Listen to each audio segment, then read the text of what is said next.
السلام علیکم ورحمۃ اللہ وبرکاتہ۔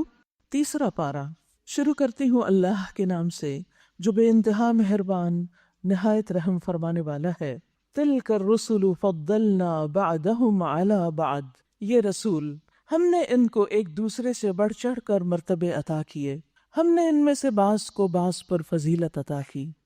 اللہ سبحانہ وتعالیٰ نے دنیا میں جتنی بھی چیزیں بنائی ہیں، اگر آپ ان میں غور و فکر کریں تو ہر قسم کی اشیاء میں سے بعض کو بعض پر فضیلت ہوتی ہے۔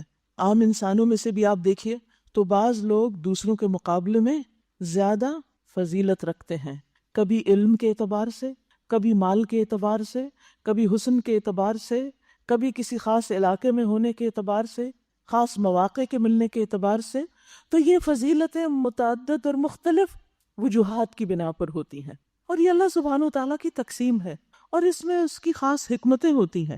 اس لیے جب اللہ سبحانہ وتعالیٰ ہمیں اپنے کسی خاص فضل سے نوازے تو اس پر اللہ کا شکر ادا کرنا چاہیے، اور جب دوسروں کو اللہ تعالیٰ فضل عطا کرے تو اس پر بھی راضی رہنا چاہیے، اور اس سے حسد اس اعتبار سے نہیں کرنا چاہیے کہ دوسرے کو یہ سب کچھ کیوں مل گیا، بلکہ اس کی خیر اور بھلائی اور خوبی کو یاد رکھنا چاہیے۔ جیسے ہم نے کل بھی پڑھا، وَلَا تَنْسَوُا الْفَضْلَ بَيْنَكُمْ، آپس میں ایک دوسرے کے ساتھ جو فضل ہے، ایک دوسرے کے ساتھ کی ہوئی خیر اور بھلائی ہے، اس کو نہ بھولو، یعنی دوسروں کی اچھائی پر ہی نظر رکھو۔ تو زندگی میں کچھ انسان ہم سے بڑا مرتبہ رکھتے ہیں، ان کے اس مرتبے کو تسلیم کرنا چاہیے۔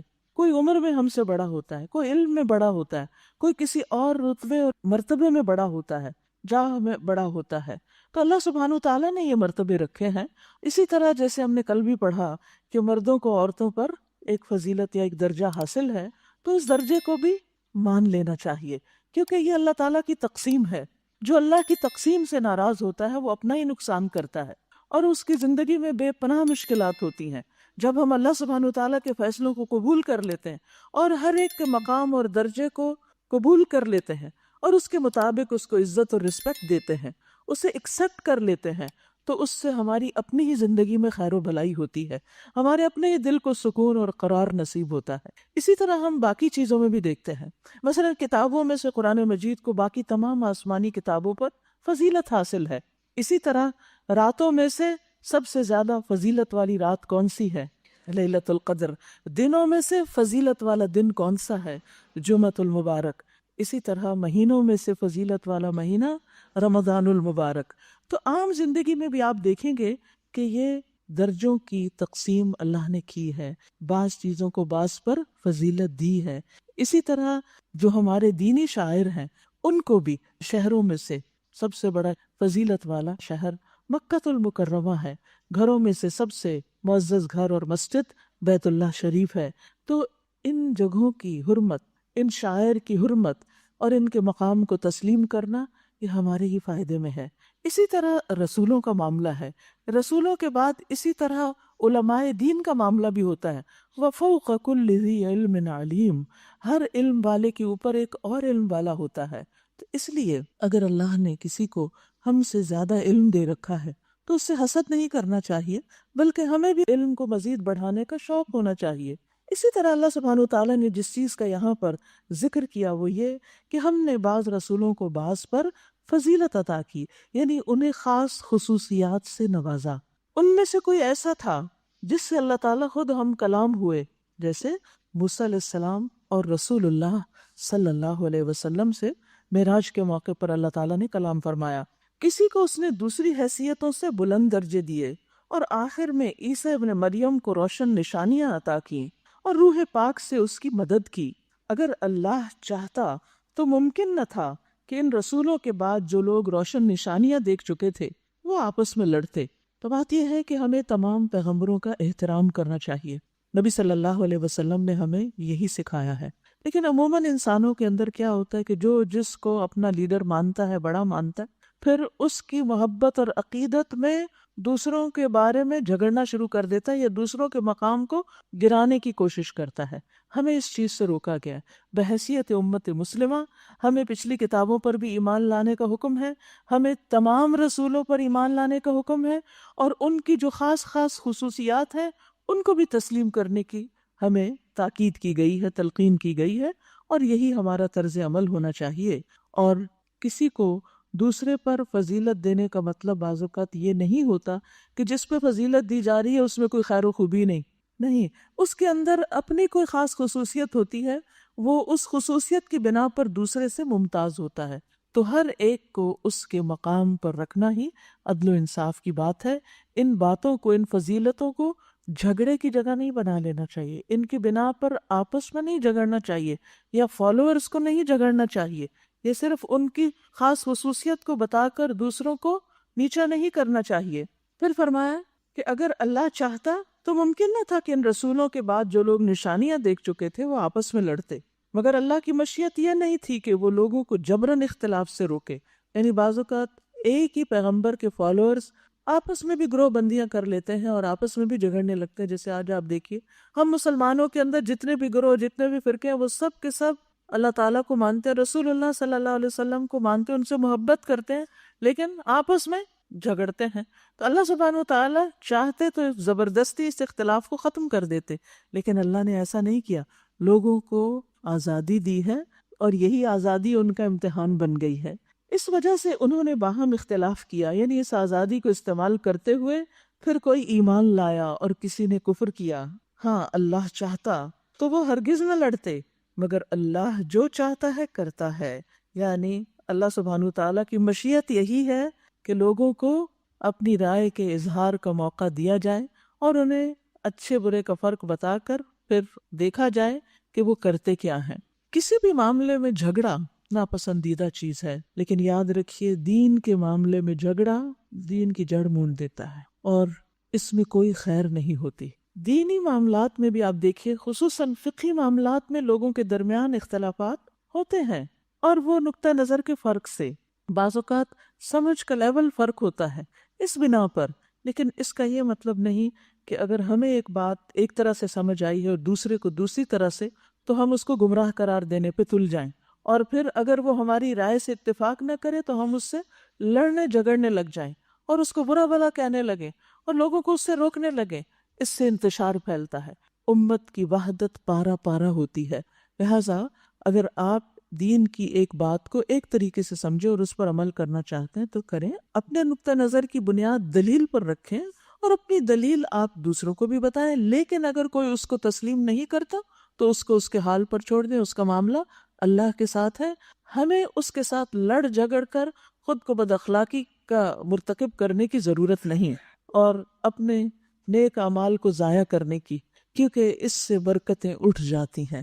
جب آپس کے اختلافات اور لڑائی جھگڑے اور نفرتیں اور بغض جہاں پر بھی پایا جاتا ہے، خواہ وہ دین کے نام پر ہی کیوں نہ ہو، وہاں سے پھر برکتیں اور رحمتیں ختم ہو جاتی ہیں، اور دین جس مقصد کے لیے آیا ہے وہ مقصد فوت ہو جاتا ہے۔ پھر فرمایا یا ایھا الذین آمنوا، اے لوگو جو ایمان لائے ہو، انفقوا مما رزقناکم من قبل ان یأتی یوم لا بیع فیہ ولا خلۃ ولا شفاعہ۔ اے لوگو جو ایمان لائے ہو، جو کچھ مال و متاع ہم نے تمہیں بخشا ہے، جو بھی رزق ہم نے تمہیں دیا ہے، اس میں سے خرچ کرو۔ پہلے پارے میں بھی ہمیں کیا کہا گیا تھا؟ وَمِمَّا رَزَقْنَاهُمْ يُنْفِقُونَ، کہ اس میں سے جو ہم نے انہیں رزق دیا وہ خرچ کرتے ہیں۔ یہاں پر ایمان والوں کو براہ راست خطاب کر کے کہا جا رہا ہے کہ خرچ کرو، صدقہ کرو، زکوٰۃ بھی اور صدقات بھی، خیرات بھی، جہاں جہاں جس جس چیز کی ضرورت ہو اور جس کا تقاضا ہو خرچ کرتے رہو۔ من قبل ان یأتی یوم، اس سے پہلے کہ وہ دن آ جائے۔ کون سا دن؟ قیامت کا دن۔ کیسا ہے وہ دن؟ لا بیع فیہ، جس میں کوئی تجارت نہ ہوگی، خرید و فروخت نہ ہوگی، ولا خلۃ، اور نہ ہی کوئی گہری دوستی، ولا شفاعۃ، اور نہ کسی کی سفارش کام آئے گی۔ یعنی دنیا میں جب انسان کسی مصیبت میں پڑتا ہے، کسی مصیبت کا شکار ہوتا ہے، تو پھر انسان کو یا تو اس کا مال کام آتا ہے، مال سے فائدہ پہنچتا ہے، جو اس نے تجارت کی ہوتی ہے اس سے جو اس کو فائدے حاصل ہوتے ہیں یا اس کے کانٹیکٹس ہوتے ہیں، وہ ساتھی دوست مل جل کر اس کو بچاتے ہیں۔ ولا خلۃ، لیکن وہاں تو ایسے ساتھی بھی کام نہ آئیں گے، کوئی دوستی کام نہ آئے گی۔ اور خلہ عام دوستی کو نہیں کہتے، خاص دوستی کو کہتے ہیں، خلیل سے ہے یہ۔ ولا شفاعۃ، اور نہ ہی کوئی سفارش کام آئے گی۔ کیونکہ دنیا میں جب انسان مشکل میں گرفتار ہوتا ہے تو پھر بڑوں کی سفارش کرواتا ہے، تو وہاں کوئی بڑا کسی کے کام نہیں آئے گا۔ والکافرون هم الظالمون، اور انکار کرنے والے ہی دراصل ظالم ہیں۔ یہ نہیں کہا گیا جو ظالم ہے وہ کافر ہیں، فرمایا جو انکار کرنے والے ہوتے ہیں وہی ظلم کرتے ہیں۔ انکار کس چیز کا؟ کفر دو طرح کا ہوتا ہے، ایک کفر اکبر اور ایک کفر اصغر۔ کفر اکبر کیا ہے؟ اللہ کا انکار، رسولوں کا انکار، آخرت کا انکار، یعنی ایمانیات میں سے کسی چیز کا انکار انسان کو کفر اکبر تک پہنچا دیتا ہے، ملت اسلام سے خارج کر دیتا ہے۔ لیکن بعض اوقات یہ انکار اطاعت میں بھی ہوتا ہے کہ اللہ کی بات ماننے سے انکار۔ تو یاد رکھیے کہ جو کفر اکبر کا مرتکب ہوتا ہے وہ بھی اپنے اوپر ظلم کرتا ہے، کیونکہ اللہ ہی نے تو سب کچھ دیا، یہ زندگی اللہ نے دی، رزق وہ دے رہا ہے، ہر طرح کی نعمتیں اس نے دی، اور پھر انسان اسی کو ماننے سے انکار کر دے، اس کی عبادت سے انکار کر دے، بہت بڑا ظلم ہے۔ ظلم ہوتا ہے نا کسی کو اس کے حق سے محروم کرنا، تو یہ اللہ کا حق نہ دینا دراصل ظلم ہے، لیکن یہ ظلم انسان کے اپنے اوپر پلٹتا ہے۔ پھر اسی طرح یہ ہے کہ جب اللہ سبحانہ و تعالیٰ کسی کام کے کرنے کا حکم دے تو ہمارا فرض کیا بنتا ہے کہ وہ کام کر لے، اور جو اس سے انکار کرے، مثلاً اگر کوئی زکوٰۃ دینے سے انکار کرتا ہے تو وہ کس پر ظلم کرتا ہے؟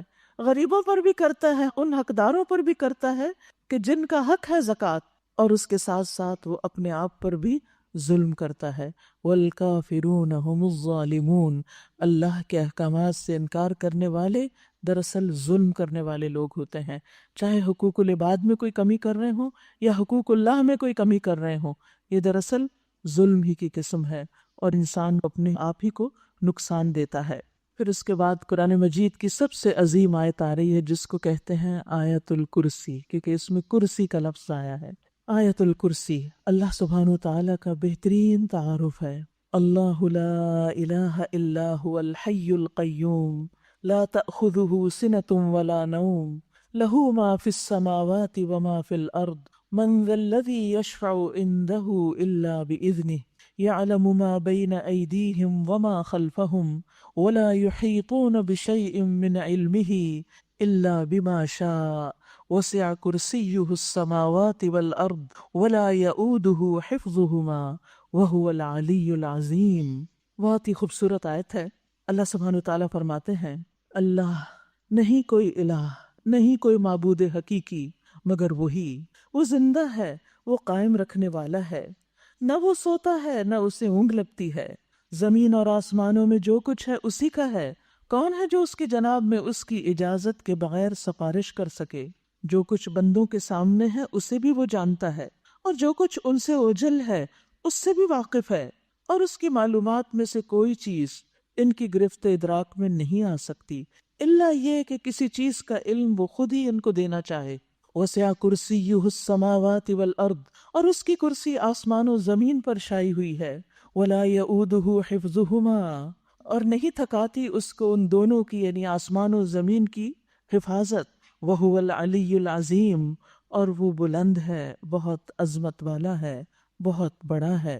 حضرت ابی سے روایت ہے کہ نبی صلی اللہ علیہ وسلم نے ان سے ایک مرتبہ پوچھا کہ اللہ کی کتاب میں سب سے عظیم آیت کون سی ہے؟ انہوں نے کہا کہ اللہ اور اس کا رسول ہی زیادہ جانتے ہیں۔ یہ صحابہ کا ایک طریقہ تھا ادب کا، احترام کا۔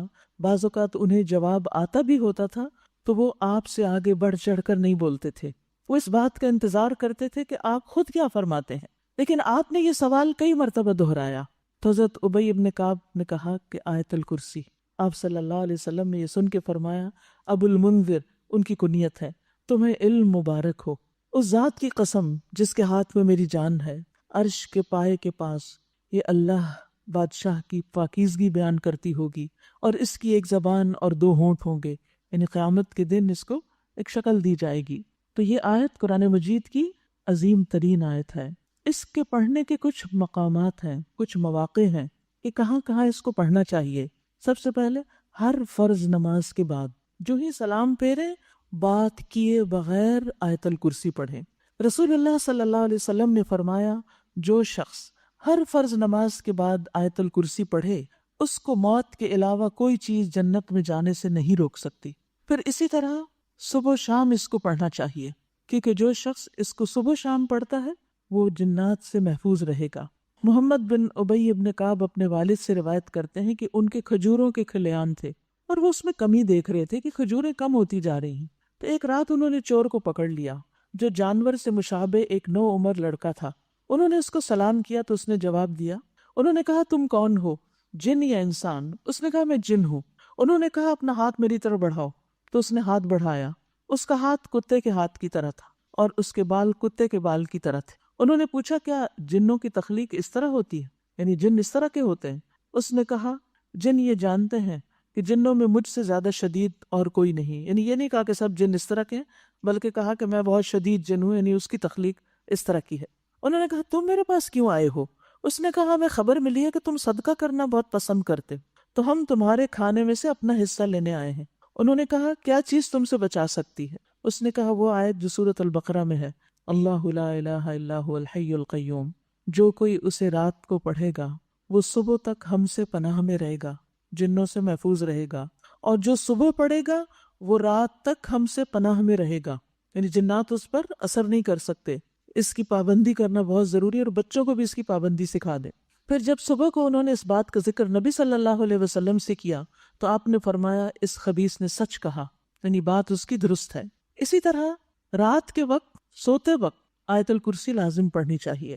ابو ہریرہ کہتے ہیں کہ رسول اللہ صلی اللہ علیہ وسلم نے مجھے صدقہ فطر کی حفاظت کے لیے مقرر کیا، تو ایک آنے والا میرے پاس آیا اور دونوں ہاتھ بھر کے غلہ لینے لگا، تو میں نے اسے پکڑ لیا اور کہا کہ میں تجھے رسول اللہ صلی اللہ علیہ وسلم کے پاس لے چلوں گا۔ پھر انہوں نے پوری حدیث بیان کی اور اس کے آخر میں یہ تھا کہ پھر اس نے کہا کہ جب تم اپنے بستر پر سونے کے لیے جاؤ، یعنی بستر پر جاؤ، لیٹتے ہی آیت الکرسی پڑھ لو، اللہ کی طرف سے تم پر مسلسل ایک نگران مقرر رہے گا، یعنی مفت کا باڈی گارڈ، اور شیطان صبح تک تمہارے پاس بھی نہ پھٹکے گا۔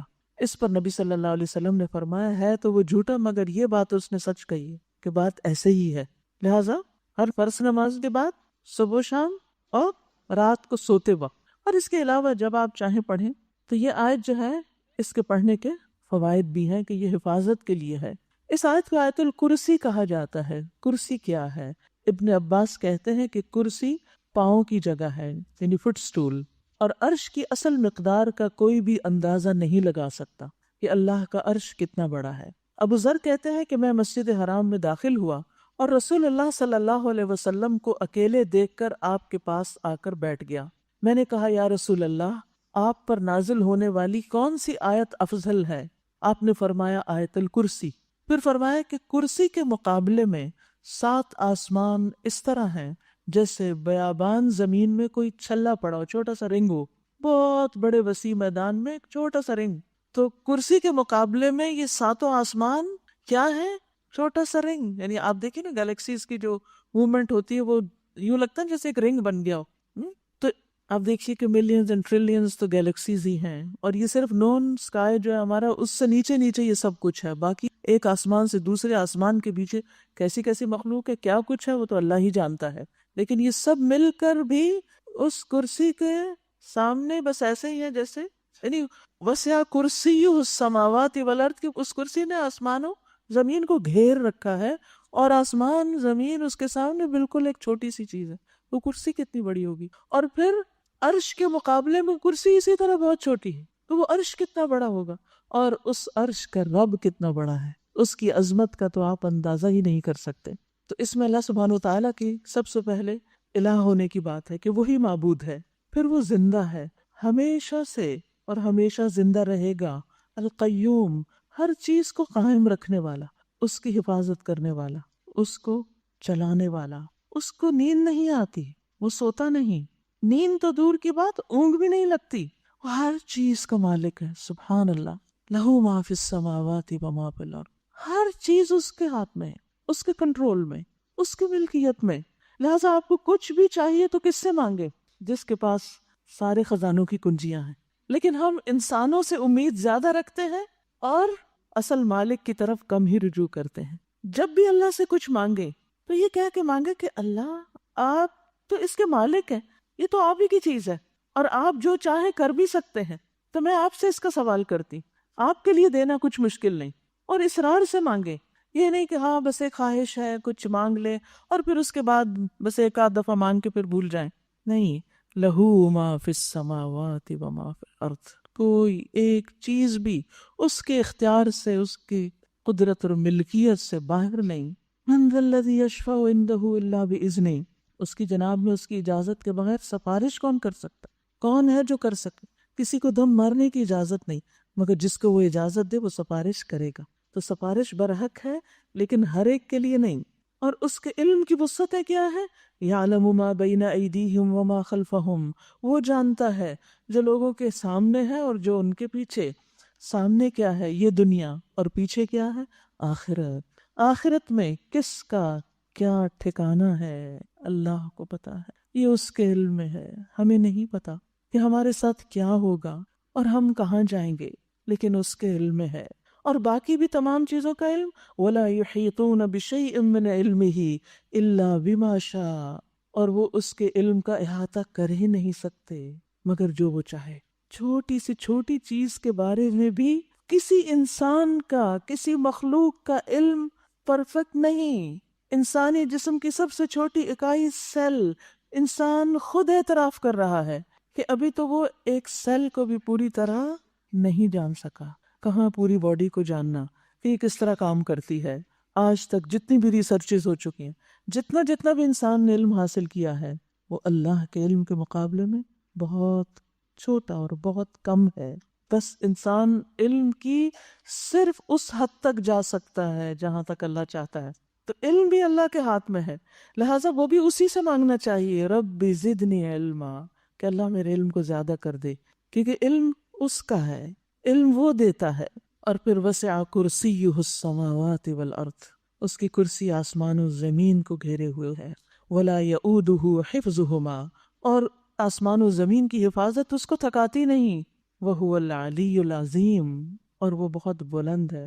العلی علو سے ہے، یعنی علو ذات بھی ہے، وہ عرش پر ہے، ساری مخلوقات سے اوپر. اور اس لیے یہ کہنا کہ اللہ تعالیٰ ہر چیز کے اندر ہے، یہ غلط ہے، کیونکہ اللہ اپنے عرش پر ہی ہے اور وہی مقام اس کو زیب دیتا ہے. العظیم، بہت عظمت والا ہے کہ اس سے زیادہ عظیم اور کوئی بھی نہیں. لہٰذا ہمارے دل میں اسی کی محبت اور اسی پر اعتماد اور یقین اور توکل اور اسی کی بڑائی ہونی چاہیے. جب کسی بھی چیز کی بڑائی دل میں آنے لگے تو فوراً سوچیں کہ سب سے بڑی عظمت تو اللہ کی ہے. پھر فرمایا لا اکراہ فی الدین، دین کے معاملے میں کوئی زور زبردستی نہیں، صحیح بات غلط خیالات سے الگ کر دی گئی ہے. قد تبین الرشد من الغی، اب جو کوئی طاغوت کا انکار کر کے اللہ پر ایمان لے آیا، اس نے ایک ایسا مضبوط سہارا تھام لیا.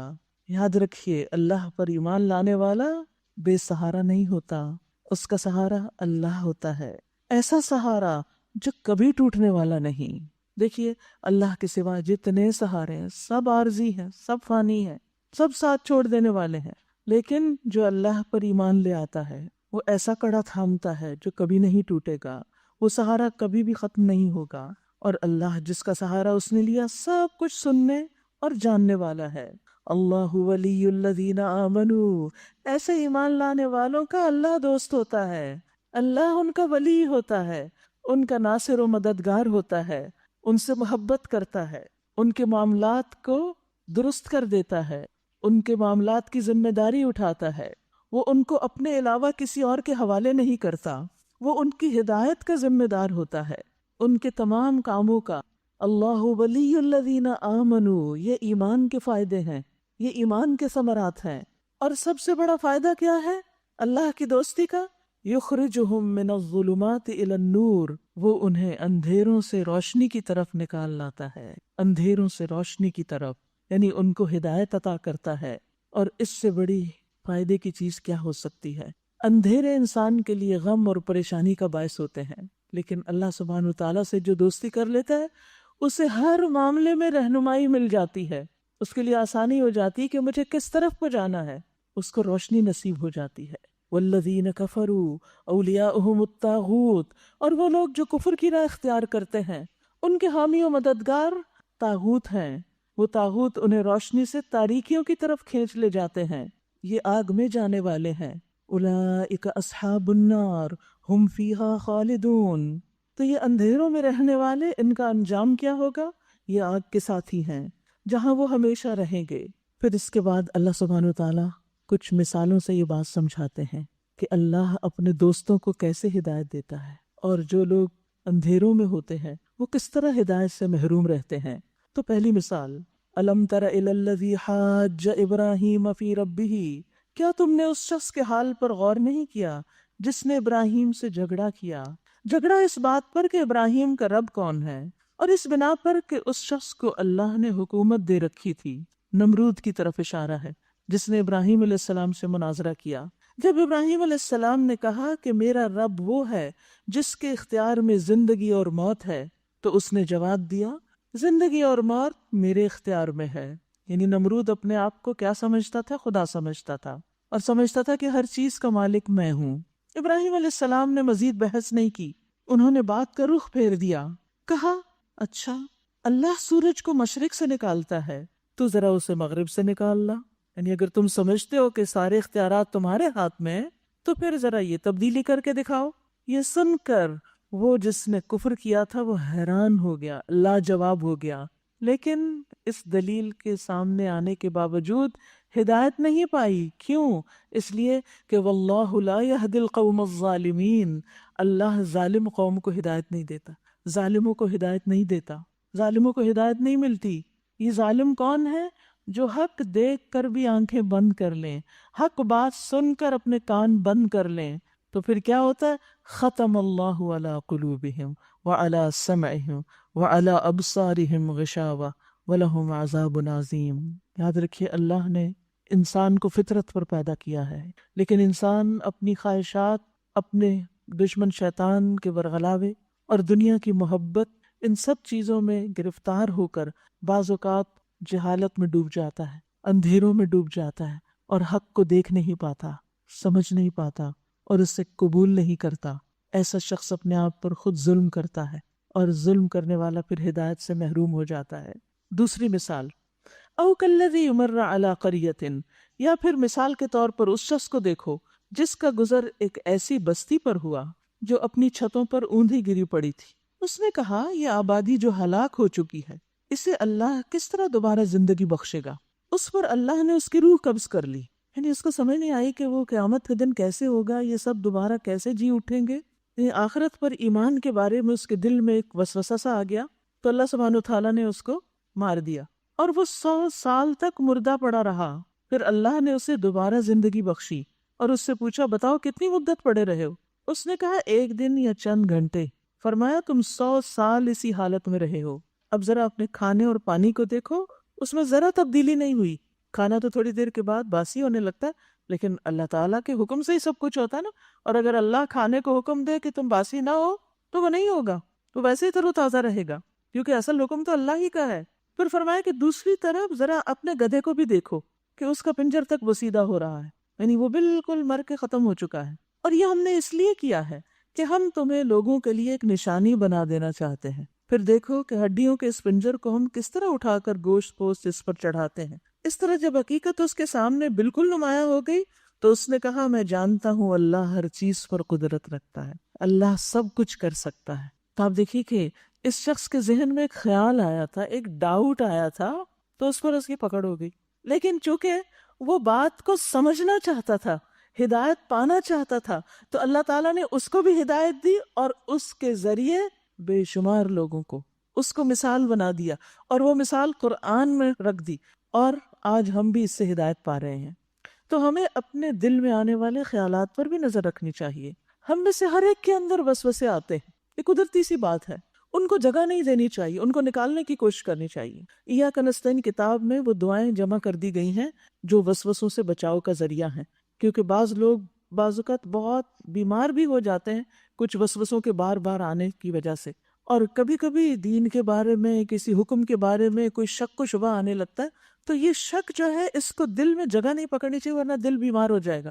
فی قلوبہم مرض، انسان منافقت کی حدوں کو جا چھونے لگے گا، بلکہ اس میں پڑ ہی جائے گا۔ اس لیے اپنے ایمان کی حفاظت کے لیے ضروری ہے کہ انسان اللہ سے رجوع کرے۔ تو اللہ ولی الذین آمنوا، وسوسہ آئے تو انسان کہے رضیت باللہ ربا، میں اللہ پر ایمان رکھتی ہوں، میں آخرت پر ایمان رکھتی ہوں، میں دوبارہ جی اٹھنے پر ایمان رکھتی ہوں. جس چیز کے بارے میں شک ہے اس کے اپوزٹ جا کر اپنے ایمان کا خوب تکرار کریں، اپنی زبان سے بول کر کہیں کہ میں ایمان رکھتی ہوں، مجھے شک نہیں، لیکن اے اللہ تو میرے اس شک کو دور کر دے. تو پھر اللہ ہاتھ پکڑ لیتا ہے. اللہ ولی الذین آمنوا، اللہ ایمان کو اور پختہ کر دیتا ہے. وسوسوں کے بعد جو ایمان ملتا ہے وہ کہیں زیادہ پختہ ہوتا ہے، وہ پھر بہترین یقین کے ساتھ انسان کو نصیب ہوتا ہے. نمرود کو ہدایت نہیں ملی لیکن اس شخص کو ہدایت مل گئی. اس نے کیا کہا؟ ان اللہ علی کل شیء قدیر. اللہ کے لیے کیا مشکل ہے؟ یاد رکھیے بہت سے وسوسے ہمارے کس قسم کے ہوتے ہیں؟ یہ کیسے ہو سکتا ہے، وہ کیسے ہو سکتا ہے. صرف ہم نہیں، بچے بھی یہی پوچھتے ہیں، اور بعض اوقات انہی باتوں سے بحثیں شروع ہو جاتی ہیں. کیا اللہ تعالیٰ کوئی ایسی چیز بنا سکتا ہے جس کو وہ خود بھی نہ اٹھا سکے؟ نعوذ باللہ. اس قسم کی باتیں اور سوال کرنے لگتے ہیں لوگ. ان اللہ علی کل شیء قدیر، اس کا بس یہی جواب ہے، اللہ ہر چیز پہ قادر ہے، اللہ سب کچھ کر سکتا ہے. وَإِذْ قَالَ إِبْرَاهِيمُ رَبِّ أَرِنِي كَيْفَ تُحْيِي الْمَوْتَى. ایک اور درجہ آگے ابراہیم جو اللہ کے دوست ہیں وہ بھی اپنے رب سے ایک سوال کرتے ہیں، کیف تحیی الموتى، آپ مردوں کو زندہ کیسے کریں گے؟ اللہ تعالیٰ فرماتے قال اولم تؤمن، ابراہیم تمہیں ایمان نہیں، یقین نہیں؟ قال بلا، کہا بالکل ہے، ولکن لیطمئن قلبی، لیکن اس لیے سوال کر رہا ہوں کہ میرا دل مطمئن ہو جائے. تو یاد رکھیے سوال کی نوعیت میں فرق ہوتا ہے، ایک ہی سوال ہوتا ہے، نیت کے فرق سے، مقصد کے فرق سے بات مختلف ہو جاتی ہے. ایک شخص وہی سوال اعتراض کے انداز میں کرتا ہے، انکار کے طور پہ کرتا ہے، سوال ہوتا ہے مطلوب انکار ہوتا ہے، اور ایک شخص اطمینان قلب کے لیے کرتا ہے. تو جو شخص اطمینان قلب کے لیے کرتا ہے اللہ اس کو جواب دیتا ہے. آج اللہ تعالیٰ ہم سے ڈائریکٹ تو بات نہیں کرتا، لیکن یہ کتاب پڑھیں تو ہمیں بہت سے سوالوں کے جواب ملتے چلے جاتے ہیں. اور یہ بھی ایمان کے ساتھ ہے. جتنا ایمان مضبوط ہوگا اتنی ہی اللہ کی ولایت نصیب ہوگی، دوستی نصیب ہوگی، اللہ کی مدد حاصل ہوگی، اور ان سوالوں سے اور ان وسوسوں سے اور ان باتوں سے انسان اوپر اٹھ جائے گا. اور یہاں سے یہ بھی پتہ چلتا ہے کہ دین کے معاملے میں اطمینان قلب بھی ضروری ہے. تو بہت سے لوگ جو بعض اوقات کسی چیز کو نہیں جانتے وہ علماء سے آ کے سوال کرتے ہیں، تو سوال کرنے والے کے اندر بھی نیت یہ ہونی چاہیے کہ بات کو اور اچھی طرح وضاحت سے سمجھ لے، اور بتانے والے کو بھی صبر اور حوصلے سے جواب دینا چاہیے. قرآن مجید میں اللہ تعالیٰ نے نبی صلی اللہ علیہ وسلم کو حکم دیا وَأَمَّا السَّائِلَ فَلَا تَنْهَرْ، سوالی کو جھڑکے نہیں، ڈانٹے نہیں، اس سے ناراض نہیں ہو. جتنے بھی لوگ قرآن پڑھاتے ہیں، دنیا کی کوئی تعلیم دیتے، ان سب کو یہ بات کہوں گی کہ کبھی بھی سوالی کا مذاق نہ اڑائیں، کبھی اس کو حقیر نہ سمجھے، کبھی اس سے ناراض نہ ہو، اس سے اپسٹ نہ ہو. ٹھیک ہے انسان ہے، بعض اوقات لوگ بلا وجہ کی جرا شروع کر دیتے ہیں، غصہ بھی آ جاتا ہے. صبر پھر کس چیز کا نام ہے اگر آپ نے اس کو کنٹرول نہ کیا؟ کیونکہ اگر ایک شخص علم نہیں رکھتا اور وہ جاننا چاہتا ہے تو آپ اگر علم رکھتے ہیں تو آپ کا فرض ہے کہ اس کی تسلی کرائیں جتنا آپ کو علم ہے. اور باقی کے معاملے میں کیا کہیں گے؟ واللہ اعلم بالصواب، واللہ اعلم، اللہ کو زیادہ پتا ہے، مجھے تو بس اتنا ہی پتا ہے. اور اگر نہیں پتا تو کھلے دل سے کیا کہیں گے؟ لا ادری، مجھے تو نہیں پتا، میں نہیں جانتا. تو اللہ سبحانہ وتعالیٰ نے ان کے اطمینان کے لیے کیا کیا؟ قال فخذ اربعۃ من الطیر، فرمایا تم 4 پرندے لے لو اور ان کو اپنے سے مانوس کر لو، پھر ان کا ایک ایک جز ایک ایک پہاڑ پر رکھ دو، یعنی ان کو ذبح کرو، ان کا گوشت مکس کر کے الگ الگ پہاڑوں کی چوٹیوں پہ رکھو، پھر ان کو پکارو، وہ تیرے پاس دوڑے چلے آئیں گے. خوب جان لو وَعْلَمْ أَنَّ اللَّهَ عَزِيزٌ حَكِيمٌ، جان لو کہ اللہ زبردست ہے، غالب ہے، حکمت والا ہے، وہ سب کچھ کر سکتا ہے، اس کے لیے کچھ بھی مشکل نہیں. اور یہ بھی یاد رکھیے کہ پیغمبروں کا معاملہ عام انسانوں سے مختلف بھی ہوتا ہے. ان کو اللہ سبحانہ وتعالیٰ کچھ چیزوں کا براہ راست مشاہدہ کرواتے ہیں تاکہ ان کے علم یقینی میں خوب پختگی آ جائے، کیونکہ وہ لوگوں کو ہدایت دینے والے ہو. جو شخص کسی کی رہنمائی کر رہا ہو اگر وہ خود ڈاؤٹ فل ہو تو وہ کیسی رہنمائی کرے گا؟ مثلاً آپ جا رہے ہیں کسی سڑک پر اور کوئی آپ سے راستہ پوچھتا ہے کہ مارکیٹ کا راستہ کون سا ہے، اور آپ کو خود بھی نہیں پتا اور آپ بتانے کھڑے ہو جائیں گے تو کیا ہوگا؟ اس کو بھٹکا دیں گے. تو اسی لیے کہنا چاہیے لا ادری، مجھے معلوم نہیں.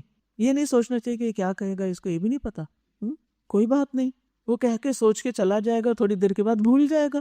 لیکن ہم کسی جھوٹ کا ارتکاب تو نہیں کریں گے، کوئی غلط بیانی تو نہیں کریں گے. اور ہمارے دل پہ کوئی بوجھ تو نہیں رہ جائے گا. جب ہم کوئی غلط بات کسی سے کرتے ہیں تو یاد رکھیے جھوٹی بات کا بوجھ لازماً دل پہ پڑتا ہے. سیاہ نکتہ لگتا ہے، آپ اس سے بچ نہیں سکتے، وہ دل بوجھل ہوتا ہے. چاہے عام گفتگو میں آپ غلط بیانی کر جائیں، مبالغہ آرائی کریں، اس کے بعد دل خوش نہیں ہو سکتا.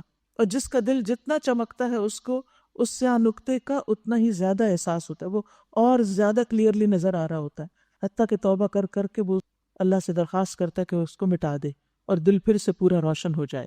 تو بہرحال ان 3 واقعات سے پتہ چلتا ہے کہ اللہ کس کو ہدایت دیتا ہے اور کس کو ہدایت نہیں دیتا.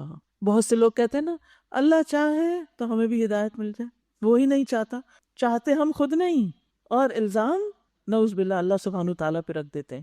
کسی بھی معاملے میں، دین کے کسی بھی حکم کے بارے میں اگر سمجھ میں نہیں آتی بات تو اللہ سے دعا کریں، سمجھنے کی کوشش کریں، سنجیدگی سے سوال کریں، ریسرچ کریں، ایک دم اس کا انکار نہیں کریں، بحث میں نہیں پڑیں. اللہ سبحانہ تعالیٰ راستے واضح کر دے گا اور اپنی رضا سے نوازے گا. دنیا میں بھی اطمینان قلب نصیب ہوگا. ابراہیم علیہ السلام نے کیا چاہا تھا؟ اطمینان قلب. دین کا علم، سوالوں کے صحیح جوابوں کا مل جانا انسان کے اطمینان قلب میں اضافہ کرتا ہے. لہٰذا اس علم کا حریص ہونا چاہیے انسان کو. پھر آگے کی کچھ آیات اب مال خرچ کرنے کے بارے میں ہیں. پارے کے شروع میں انفاق کی بات ہوئی، اب اس کو مزید واضح کیا جا رہا ہے. مثل الذین ينفقون اموالهم فی سبیل اللہ، جو لوگ اپنے مال اللہ کی راہ میں خرچ کرتے ہیں ان کے خرچ کی مثال ایسی ہے جیسے ایک دانہ بویا جائے اور اس سے 7 بالیاں نکلیں اور ہر بالی میں 100 دانے ہوں، تو ایک دانہ کتنا ہو گیا؟ ملٹیپلائی بائی 700، 700 بن گیا. ان لوگوں کی مثال جو اللہ کی راہ میں مال خرچ کرتے ہیں. فی سبیل اللہ، فی سبیل اللہ کیا ہوتا ہے؟ دین کے راستے میں خرچ کرنا، اللہ کے دین کو ترقی دینے کے لیے، اس کو آگے بڑھانے کے لیے. تو ایسا شخص جو اللہ کے راستے میں مال خرچ کرتا ہے اس کو ایک کا 10 گنا نہیں 700 گنا تک اجر ملتا ہے، اور یہ اس سے بھی زیادہ ہو سکتا ہے. اور اللہ جس کو چاہتا ہے، یعنی جس کے عمل کو چاہتا ہے اور بڑھا دیتا ہے، اس کے اجر و ثواب کو اور بڑھا دیتا ہے. واللہ یضاعف لمن یشاء. اور یہ کس طرح بڑھتا ہے؟ ہم سب چاہتے ہیں کہ کہیں بھی ہم مال انویسٹ کریں تو ہمیں زیادہ سے زیادہ پروفٹ ملے. دنیاوی اعتبار سے ہم یہی چاہتے ہیں نا، آخرت کے اعتبار سے بھی یہی ہماری سوچ ہونی چاہیے کہ ہم نے خرچ تو کیا ہے، ہم اللہ سے زیادہ بڑا اجر چاہتے ہیں. اور زیادہ بڑا اجر کیسے ملتا ہے؟ خرچ کرنے والے کے حال پر مبنی ہوتا ہے، اس کے اخلاص اور اس کے صدقہ کرنے کے مطابق، اس کی مقدار کے بھی مطابق. زیادہ کرو گے تو زیادہ اجر ملے گا، اخلاص زیادہ ہوگا تو اجر زیادہ ملے گا. پھر اسی طرح مال کس طرح کا آپ خرچ کر رہے ہیں، اگر وہ حلال ہے تو زیادہ اجر ملے گا، مشکوک ہے تو جتنا حلال کا ہوگا اس کا اجر ملے گا، باقی ریجیکٹ کر دیا جائے گا. حرام ہے تو فائدے کی بجائے الٹا گناہ بھی ہو سکتا ہے. اور پھر موقع محل کے مطابق کہ کہاں کس چیز کی کتنی ضرورت ہے. مثلاً ایک شخص بھوکا ہے اور آپ اسے کہتے ہیں یہ کپڑا لے لو مجھ سے، ٹھیک ہے، آپ اس کو ایک جوڑا دے رہے ہیں، اس کا بھی ثواب ملے گا، لیکن اگر آپ اس وقت اس کو کھانا کھلاتے تو کہیں زیادہ اجر و ثواب پاتے. پھر آپ دیکھیے کہ ایک عام لوگوں کو کھانا کھلانا ہے اور ایک شدید بھوکے انسان کو کھانا کھلانا ہے. ایک اس کو کھانا کھلانا ہے جو ہمیں بھی کھلاتا ہے، اور ایک اس کو کھانا کھلانا ہے جو ہمیں کھلا ہی نہیں سکتا.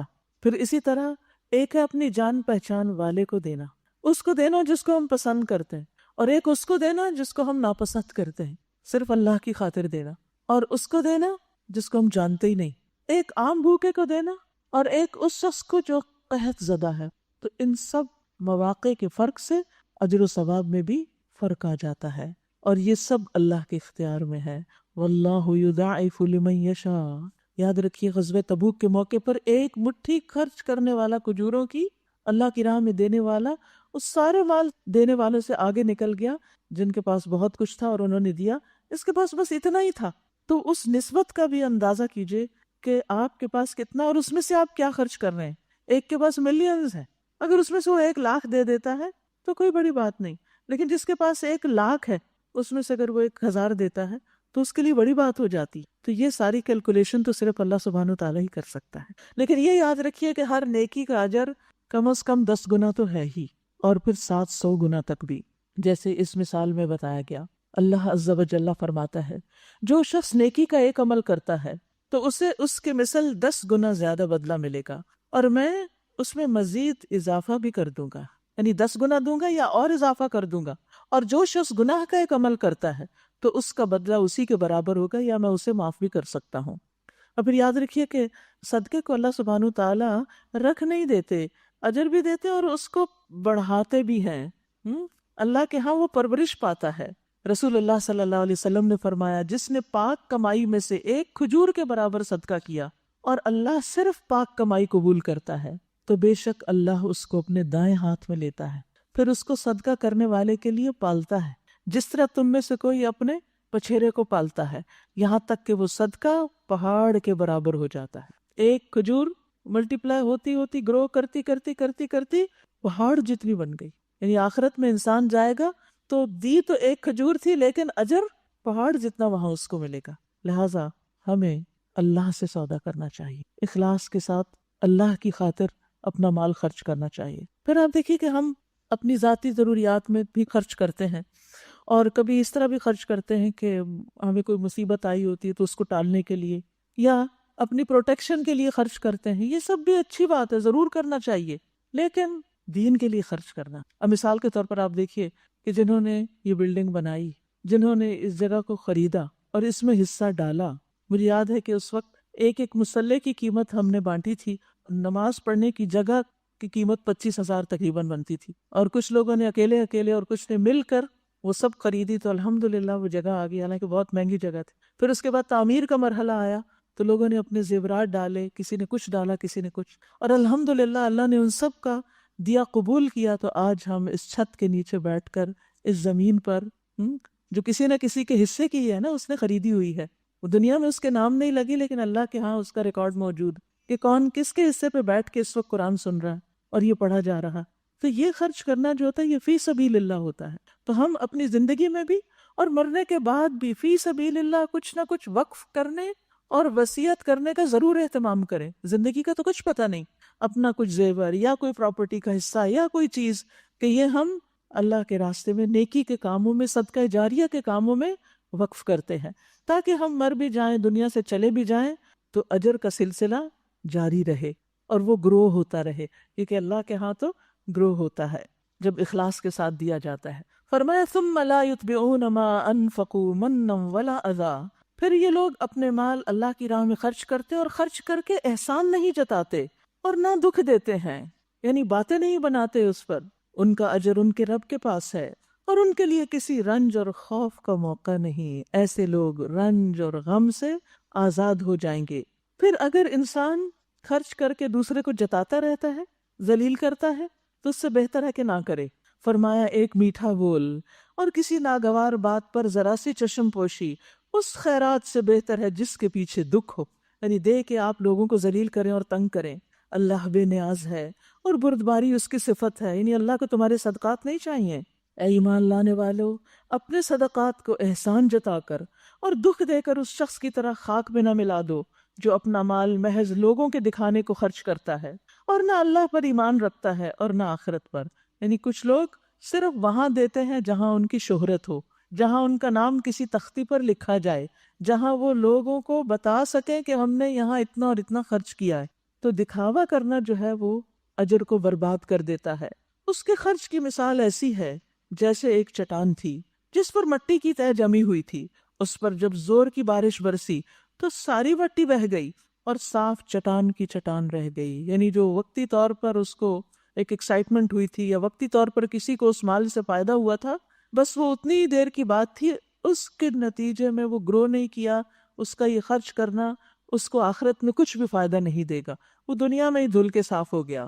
ایسے لوگ اپنے نزدیک خیرات کر کے جو نیکی کماتے ہیں اس سے کچھ بھی ان کے ہاتھ نہیں آتا، اور اللہ کافروں کو سیدھی راہ نہیں دکھاتا۔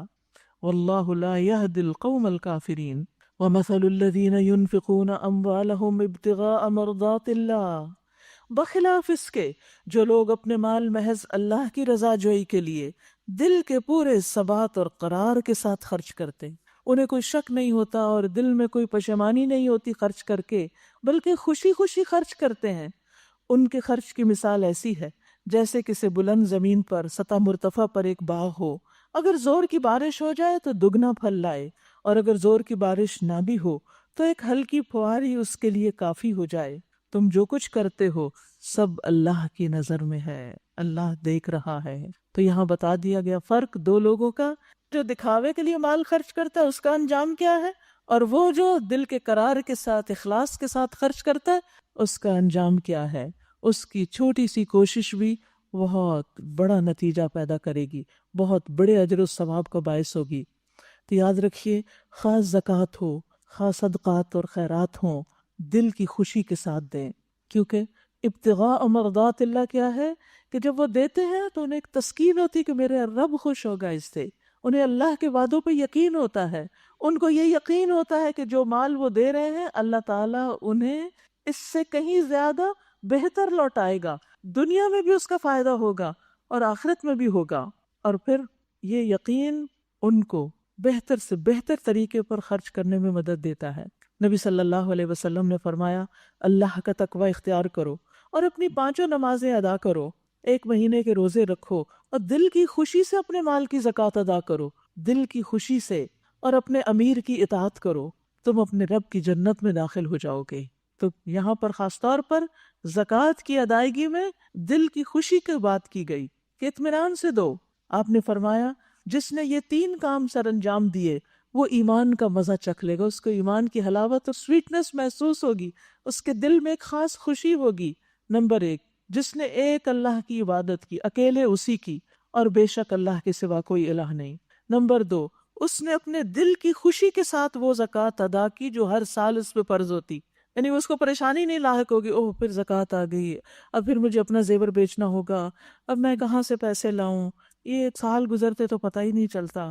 اس طرح کی باتیں نہیں، شکر کریں، اللہ نے آپ کو دیا، آپ دینے والوں میں سے ہیں، اللہ آپ کے ہاتھوں دلوایا، آپ کے مال میں حق رکھا دوسروں کا، دوسروں سے آپ کو نہیں دلوایا، آپ کے ہاتھوں دلوایا دوسروں کو۔ تو اس لیے جو شخص خوشی سے زکوٰۃ دے گا اس کو ایمان کی حلاوت نصیب ہوگی۔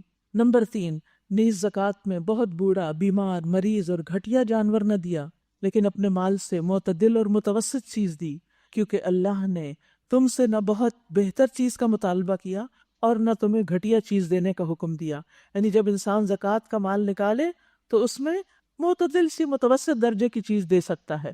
اور یہ بھی یاد رکھیے کہ جب انسان خرچ کرتا ہے تو فرشتے اس کے لیے دعا کرتے ہیں، ہر روز صبح 2 فرشتے اترتے ہیں، ایک کہتا ہے اللہ خرچ کرنے والے کو اس کا بدلہ دے، اور دوسرا کہتا ہے اللہ روک رکھنے والے کا مال ضائع کر دے۔ اور ضائع کس طرح ہوتا ہے؟ ایسا نہیں کہ ضروری ہے کہ چوری ہو جائے، بعض اوقات یہ بھی نہیں ہوتا کہ بظاہر آپ کو کہیں اس کا نقصان نظر آئے۔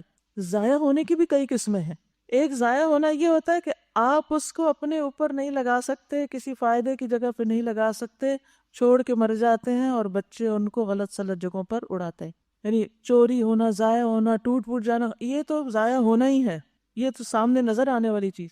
اور ضائع ہونے کی ایک قسم کیا ہے کہ وہ اسراف میں جاتا ہے، فضول چیزوں پر خرچ ہوتا ہے، جس پر خرچ کرنے سے اللہ ناراض ہوتا ہے، ثواب کوئی نہیں ہوتا، الٹا اللہ ناراض ہوتا ہے۔ ایسا کرنے والے شیطان کے بھائی ہوتے ہیں۔ اور پھر اور ضائع ہونا کیا ہے؟ بیکار چیزوں کو خرید کے گھر بھرنا، جن سے کوئی اجر و ثواب نہیں، جو الٹا ہمارے لیے وبال جان ہے۔ آپ نے دیکھا ہوگا کہ بعض لوگ گھر کی ڈیکوریشن میں اس قدر بیکار اور فضول چیزیں خرید لیتے ہیں کہ جو ان کے لیے وبال جان ہوتی ہے، صرف ان کی صفائی چمکائی کرنی پڑتی، ان سے حاصل کچھ بھی نہیں ہوتا۔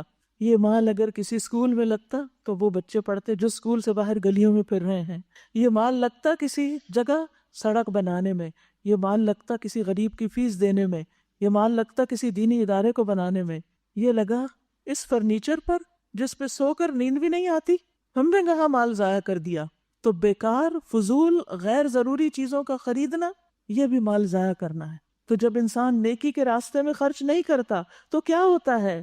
پھر فضول چیزوں پر تو خرچ ہوتا ہی ہے، اور یوں انسان اپنا مال اس جگہ لگاتا چلا جاتا ہے جس میں اس کو نہ دنیا میں کوئی فائدہ ہوتا ہے اور نہ آخرت میں کوئی فائدہ ہوتا ہے۔ اللہ تعالیٰ ہم سب کو اس سے محفوظ رکھے۔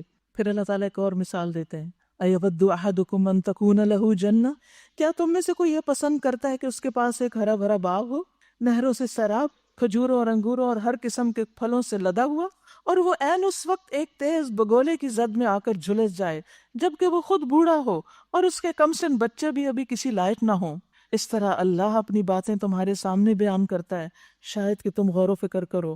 یہاں ایک بوڑھے شخص کی مثال دی گئی جس نے بڑی محنت سے باغ لگایا تھا، اور جب وہ بڑھاپے میں پہنچا، ریٹائرمنٹ کی عمر کو، اور بچے ابھی چھوٹے تھے، کمانے کے لائق نہ تھے، تو باغ ہی جل گیا۔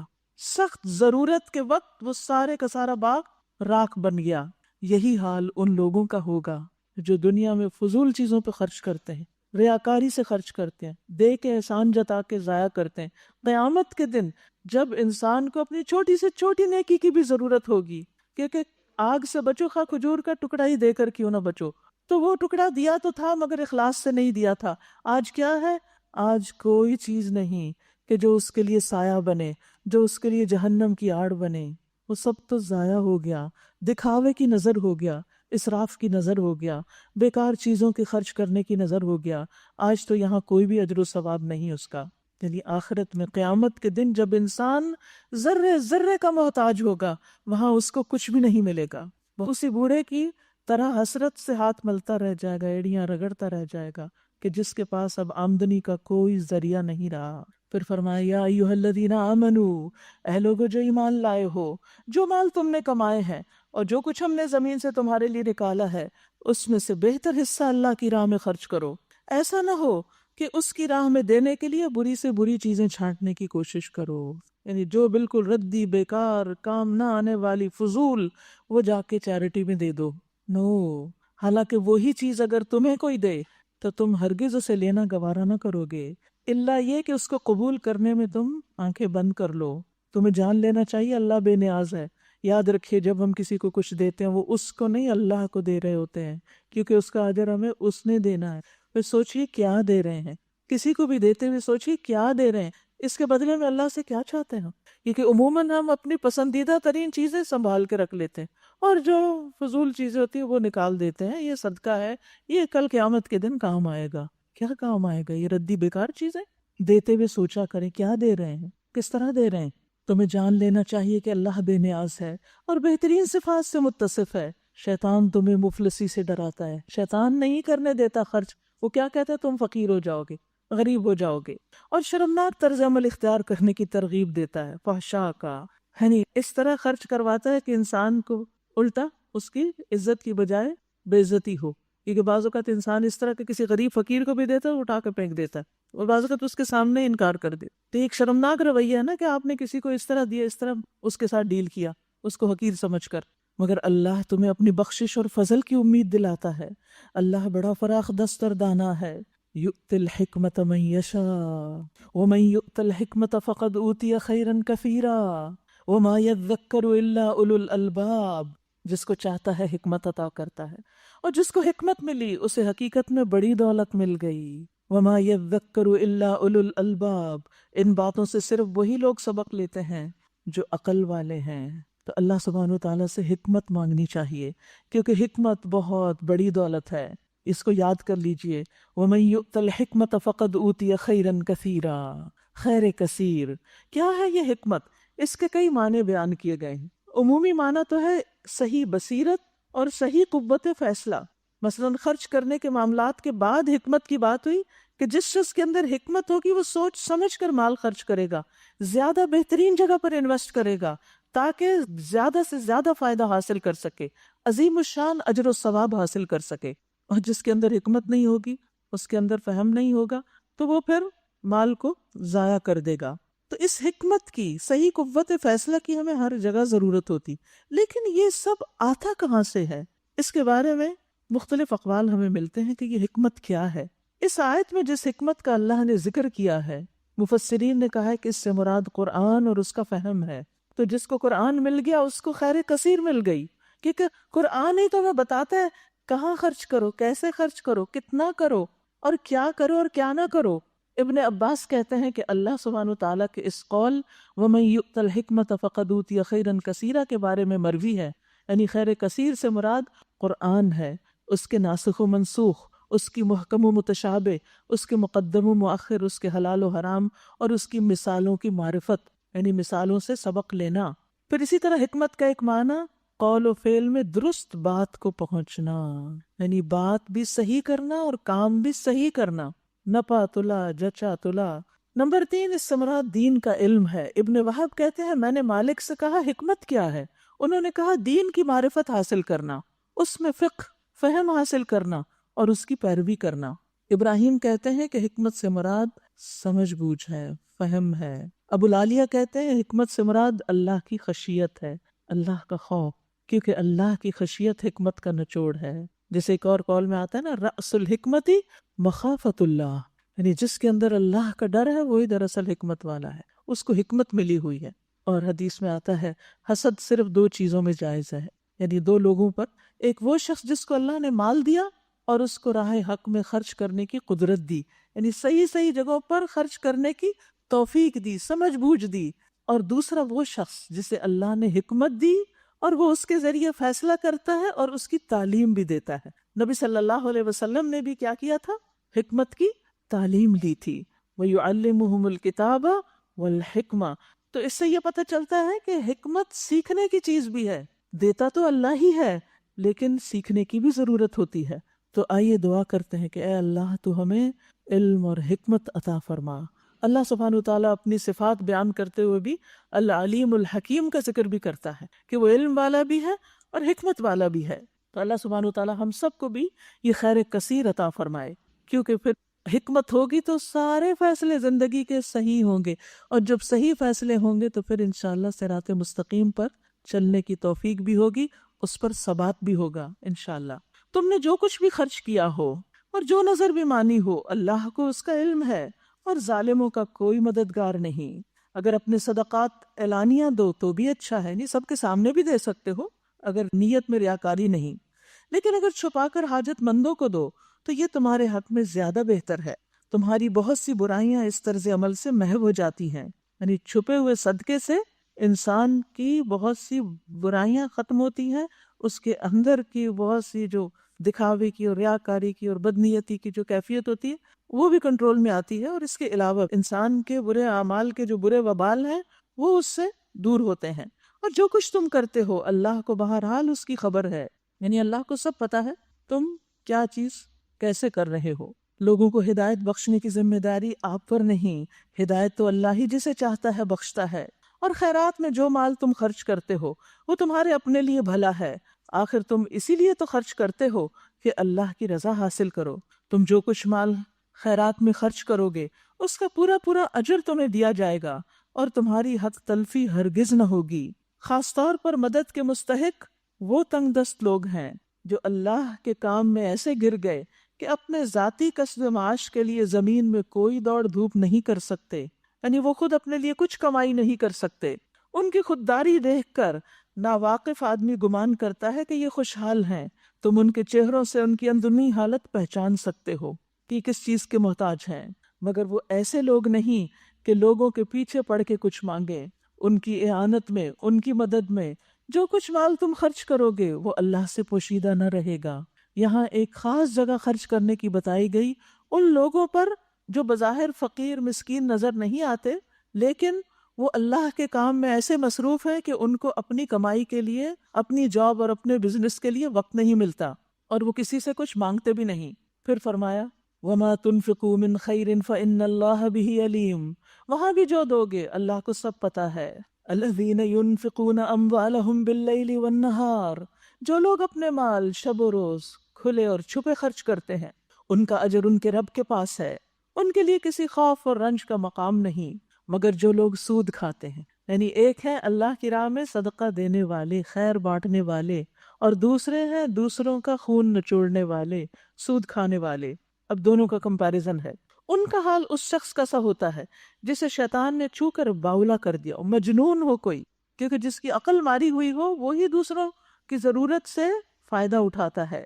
اور اس حالت میں ان کے مبتلا ہونے کی وجہ یہ ہے کہ وہ کہتے ہیں تجارت بھی تو آخر سود ہی جیسی چیز ہے، تجارت میں بھی نفع ہوتا ہے اور سود بھی تو نفع ہی ہے، پروفٹ کہتے ہیں اس کو۔ حالانکہ اللہ نے تجارت کو حلال کیا اور سود کو حرام کیا، لہٰذا جس شخص کو اس کے رب کی طرف سے یہ نصیحت آ پہنچے اور آئندہ کے لیے وہ سود خواری سے باز آ جائے تو جو کچھ وہ پہلے کھا چکا سو کھا چکا، اور اس کا معاملہ اللہ کے حوالے ہے۔ اور جو اس حکم کے بعد پھر اسی حرکت کا اعادہ کرے وہ جہنمی ہے جہاں وہ ہمیشہ رہے گا۔ کچھ لوگ کہتے ہیں کہ سود لینا منع ہے، دینا منع نہیں۔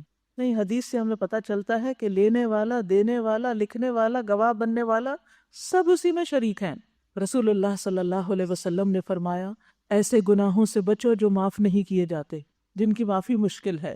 ایک اور روایت میں ہے جن گناہوں کا کفارہ نہیں ہوتا، جس نے کسی چیز میں خیانت کی روز قیامت اسے اس کے ہمراہ لا جائے گا، یعنی وہ اپنی خیانت اٹھا کے لا رہا ہوگا اپنے سر پہ۔ خیانت کیا ہوتی ہے؟ مثلا آپ کسی عہدے پر ہیں اور اس عہدے میں آپ کے پاس کچھ اختیارات ہیں، کچھ اموال ہیں جن کی حفاظت آپ کو کرنی، کوئی پراپرٹی ہے، کوئی فرنیچر ہے، کوئی اور چیزیں ہیں، اور آپ کیا کرتے ہیں بجائے اس کے کہ اس کو جس چیز کے لیے وہ دیا گیا استعمال کریں، اپنے ذاتی استعمال میں لے آتے ہیں۔ دیکھیے کہ کتنی چیزیں لوگ آفیسز سے گھر لے آتے ہیں، کتنے ہی لوگ آفیسز میں فوٹو کاپی کراتے ہیں جو کہ نہیں کرانی چاہیے، تو آفس آپ کا نہیں ہے، آپ کے ذاتی استعمال کے لیے نہیں بنا۔ پھر اسی طرح ہسپتالوں سے چیزوں کا چرانا اور بہت سی چیزیں، یعنی جو آپ کو دی گئیں لوگوں کے اوپر استعمال کرنے کے لیے، وہ آپ اپنی ذات پہ استعمال کرنے لگے، یہ خیانت ہے۔ دنیا میں جو کوئی خیانت کرتا قیامت کے دن ساتھ لے کے آئے گا۔ اور فرمایا سود کھانے والے کے بارے میں وعید ہے کہ جس نے سود کھایا وہ اس کی وجہ سے قیامت کے روز دیوانہ اور بدحواس اٹھایا جائے گا۔ پھر آپ نے یہی آیت تلاوت کی۔ رسول اللہ صلی اللہ علیہ وسلم نے فرمایا مجھے اس ذات کی قسم جس کے ہاتھ میں میری جان ہے، یقیناً میری امت کے لوگ شر میں اور اترانے میں اور لہو و لعب میں راتیں گزار کر مست ہوں گے، پھر وہ عذاب الہی سے دوچار ہوں گے۔ صبح بندر اور سور بن جائیں گے کیونکہ انہوں نے حرام کردہ کو حلال سمجھا، اور گانے والی عورتیں بنا رکھی تھی، اور شرابیں پیتے تھے، اور سود کھاتے تھے، اور ریشم پہنتے تھے۔ یہ ترغیب و ترہیب کی روایت ہے۔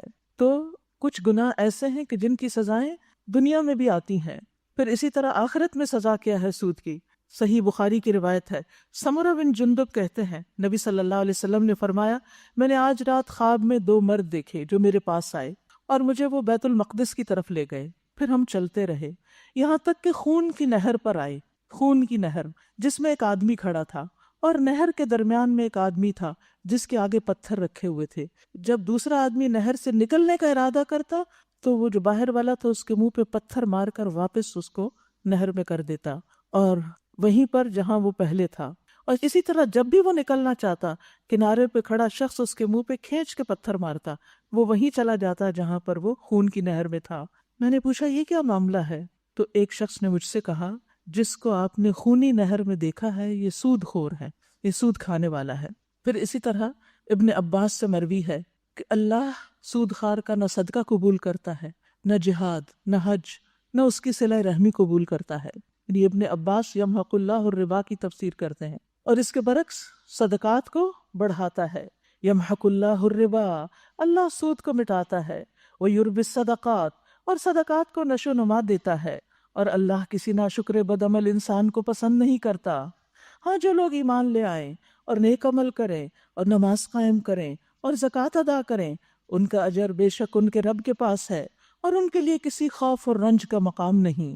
تو اس لیے انسان پوری کوشش کرے کہ ان برائیوں سے باہر نکل آئے، کیونکہ یہ انسان کی دنیا اور آخرت کو نقصان دینے والی ہیں۔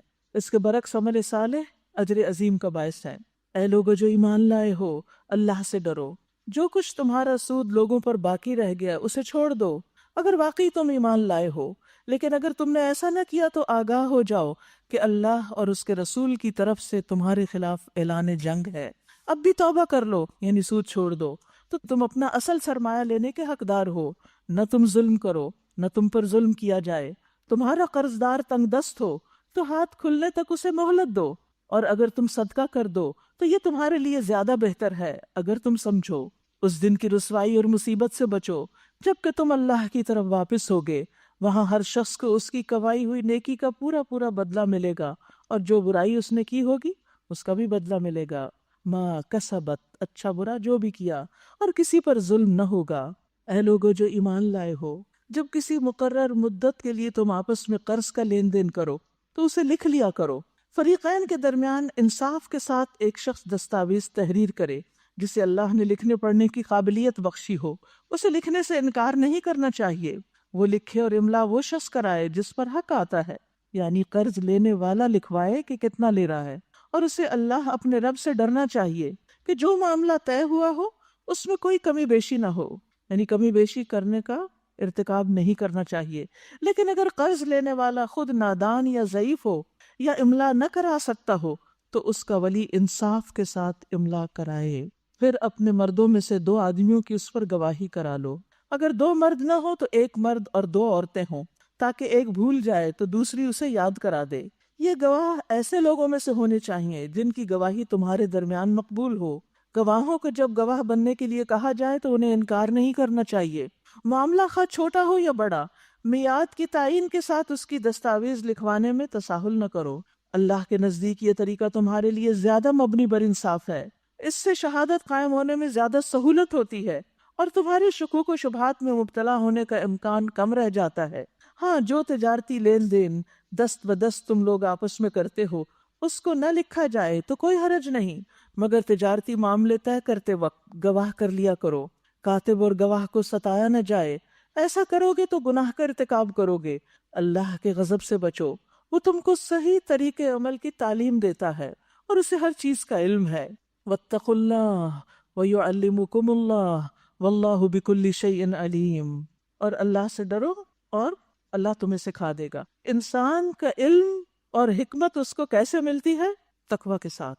تقوی بے حد ضروری ہے، تو تقوی کا اہتمام کرنا انسان کے لیے علم کے دروازے کھولتا ہے۔ یہ آیت نمبر 282 ہے۔ تقوی سے انسان کو فرقان ملتا ہے، تقوی سے انسان کو دلوں میں روشنی ملتی ہے۔ اگر تم سفر کی حالت میں ہو اور دستاویز لکھنے کے لیے کوئی کاتب نہ ملے تو رہن بالقبض پر معاملہ کرو، یعنی گروی رکھ لو۔ اگر تم میں سے کوئی شخص دوسرے پر بھروسہ کر کے اس کے ساتھ کوئی معاملہ کرے تو جس پر بھروسہ کیا گیا ہے اسے چاہیے کہ امانت ادا کرے اور اللہ اپنے رب سے ڈرے، اور گواہی ہرگز نہ چھپاؤ۔ جو گواہی چھپاتا ہے اس کا دل گناہ میں آلودہ ہے اور اللہ تمہارے اعمال سے بے خبر نہیں ہے۔ تو یہاں کچھ مالی معاملات کے سلسلے میں ہمیں ہدایات دی گئی ہیں، جس میں خاص طور پر قرض کے لین دین کو لکھنے کی بات ہے۔ آپ دیکھیں کہ عام طور پر لوگوں کا رویہ کیا ہوتا ہے کہ جب کوئی قرض لے رہا ہوتا ہے یا دے رہا ہوتا ہے تو کہتے ہیں اعتماد ہے ہمیں تم پر، فکر ہی نہ کرو، اور پھر کچھ عرصے کے بعد کیا ہوتا ہے؟ غلطی ہو جاتی ہے، بھول ہو جاتی ہے، اور پھر باہم جھگڑے اور فساد اور تعلقات کی خرابیاں آتی ہیں۔ تو اس لیے اس موقع پر انسان اگر صاف بات کرے، لینے اور دینے والا دونوں صحیح طور پر اس کو لکھ کے ایک ڈاکیومنٹ بنا لیں تو اس سے بہت سی مشکلات سے بچا جا سکتا ہے۔ نبی صلی اللہ علیہ وسلم نے فرمایا کہ علم کو لکھ کر محفوظ کرو، یعنی اس علم کی حفاظت کیسے ہوتی ہے؟ لکھ کر۔ صرف سنی سنائی باتیں یا زبانی کی ہوئی باتیں انسان بھول جاتا ہے۔ اور اب سورۃ البقرہ کی آخری آیات، للہ ما فی السماوات وما فی الارض وان تبدوا ما فی انفسکم او تخفوہ یحاسبکم بہ اللہ۔ آسمانوں اور زمین میں جو کچھ ہے سب اللہ کا ہے، تم اپنے دل کی باتیں خواہ ظاہر کرو یا چھپاؤ، اللہ بہرحال ان کا حساب تم سے لے لے گا۔ پھر اسے اختیار ہے جسے چاہے معاف کر دے اور جسے چاہے سزا دے، وہ ہر چیز پر قدرت رکھتا ہے۔ پھر آخری 2 آیات، نبی صلی اللہ علیہ وسلم نے فرمایا کہ اوتیت هذه الآیات من آخر سورۃ البقرہ من کنز تحت العرش، کہ سورۃ البقرہ کی آخری یہ 2 آیات مجھے عرش کے نیچے سے خاص خزانے سے ملی ہیں۔ لم یؤتہن نبی قبلی، مجھ سے پہلے کسی نبی کو یہ نہیں ملی تھی۔ ان آیات کی بہت فضیلت ہے، ان کو یاد کر لینا چاہیے۔ اور آیت الکرسی کی طرح یہ آیات بھی جب رات کو انسان پڑھتا ہے بستر پر جا کر تو یہ اس کے لیے حفاظت کا ذریعہ بنتی ہے۔ آمن الرسول بما انزل الیہ من ربہ والمؤمنون کل آمن باللہ وملائکتہ وکتبہ ورسلہ لا نفرق بین احد من رسلہ وقالوا سمعنا واطعنا غفرانک ربنا والیک المصیر۔ لا يكلف الله نفسا الا وسعها لها ما كسبت وعليها ما اكتسبت ربنا لا تؤاخذنا ان نسينا او اخطأنا ربنا ولا تحمل علينا اسرا كما حملته على الذين من قبلنا ربنا ولا تحملنا ما لا طاقة لنا به واعف عنا واغفر لنا وارحمنا انت مولانا فانصرنا علی القوم الکافرین۔ رسول اس ہدایت پر ایمان لایا ہے جو اس کے رب کی طرف سے اس پر نازل ہوئی ہے۔ پھر ایمان کی بات ہے۔ البقرہ کا اختتام ایمان کی یاد دہانی کے ساتھ ہو رہا ہے۔ ابتدا میں بھی جو پہلی صفت بتائی گئی تھی متقین کی وہ ایمان ہی تھا، اور آخر میں بھی اس کا تذکرہ کیا جا رہا ہے۔ اور جو لوگ اس رسول کے ماننے والے ہیں یعنی نبی صلی اللہ علیہ وسلم کے، ہم سب، انہوں نے بھی اس ہدایت کو دل سے تسلیم کر لیا۔ ہم سب کرتے ہیں نا، جو اللہ کے رسول ہمارے پاس لائے ہیں ہم اس کو دل سے مانتے ہیں۔ یہ سب اللہ اور اس کے فرشتوں، اس کی کتابوں، اس کے رسولوں کو مانتے ہیں، اور ان کا کہنا ہے کہ ہم اللہ کے رسولوں کو ایک دوسرے سے الگ نہیں کرتے۔ ہم نے حکم سنا اور اطاعت قبول کی، مالک ہم تجھ سے خطا بخشی کے طالب ہیں اور ہمیں تیری ہی طرف پلٹنا ہے۔ یاد رکھیے کہ انہوں نے کیا کہا، قالوا سمعنا واطعنا غفرانک، پہلے سننے کی بات ہے، پھر اطاعت کی بات ہے، پھر بخشش مانگی ہے، یعنی بخشش مانگنے سے پہلے سمع اور اطاعت، کیونکہ اگر آپ اللہ سے کچھ مانگ رہے ہیں تو پہلے کچھ فرما برداری کا مظاہرہ بھی تو کریں، اور بخشش کے لیے بہترین وسیلہ نماز ہے۔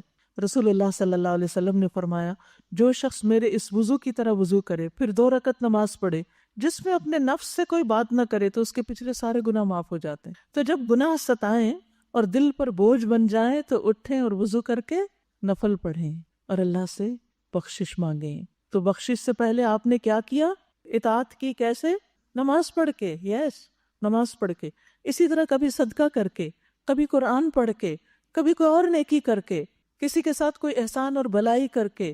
جب دل پسیج جائے، دل نرم ہو جائے، تو اس وقت کہا کر، یا اللہ تو اسے قبول کر لے اور تو مجھے معاف کر دے۔ یعنی جب کوئی اطاعت کا کام کرے تو اپنے لیے بخشش مانگے۔ لا یکلف اللہ نفسا الا وسعها، اللہ کسی شخص پر اس کی قدرت سے بڑھ کر ذمہ داری کا بوجھ نہیں ڈالتا۔ ہر شخص نے جو نیکی کمائی ہے اس کا پھل اسی کے لیے ہے، اور جو بدی سمیٹی اس کا وبال اسی پر ہے۔ یعنی جو بھی کچھ انسان کرتا ہے اس کی ذمہ داری خود اسی پر ہے۔ ایمان لانے والوں، تم یوں دعا کیا کرو۔ کیسے؟ ربنا لا تؤاخذنا ان نسینا او اخطأنا، اے ہمارے رب، ہم سے بھول چوک میں جو قصور ہو جائیں ان پہ ہمیں نہ پکڑنا۔ اور ہم کتنی دفعہ بھولتے ہیں، بار بار بھولتے ہیں۔ اللہ ہماری بھول پہ ہمیں نہ پکڑ۔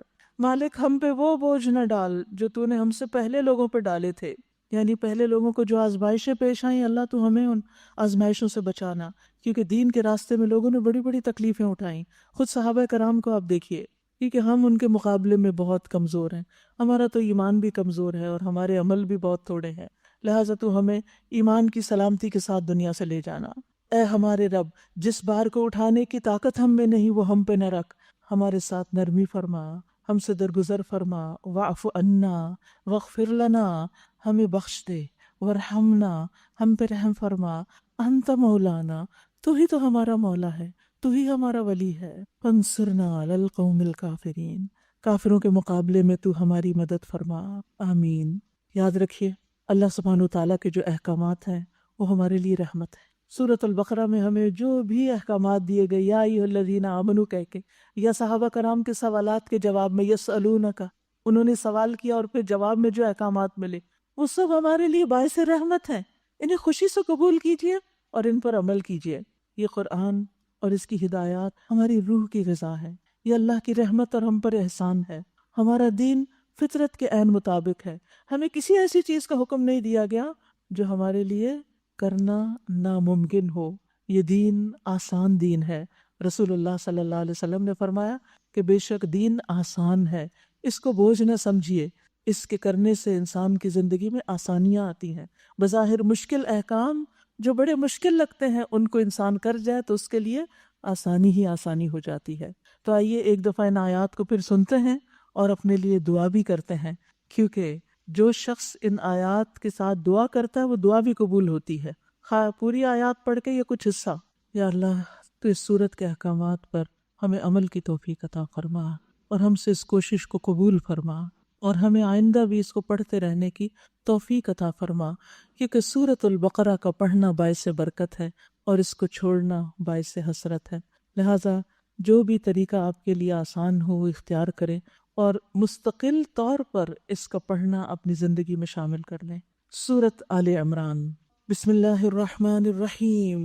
الف لام میم۔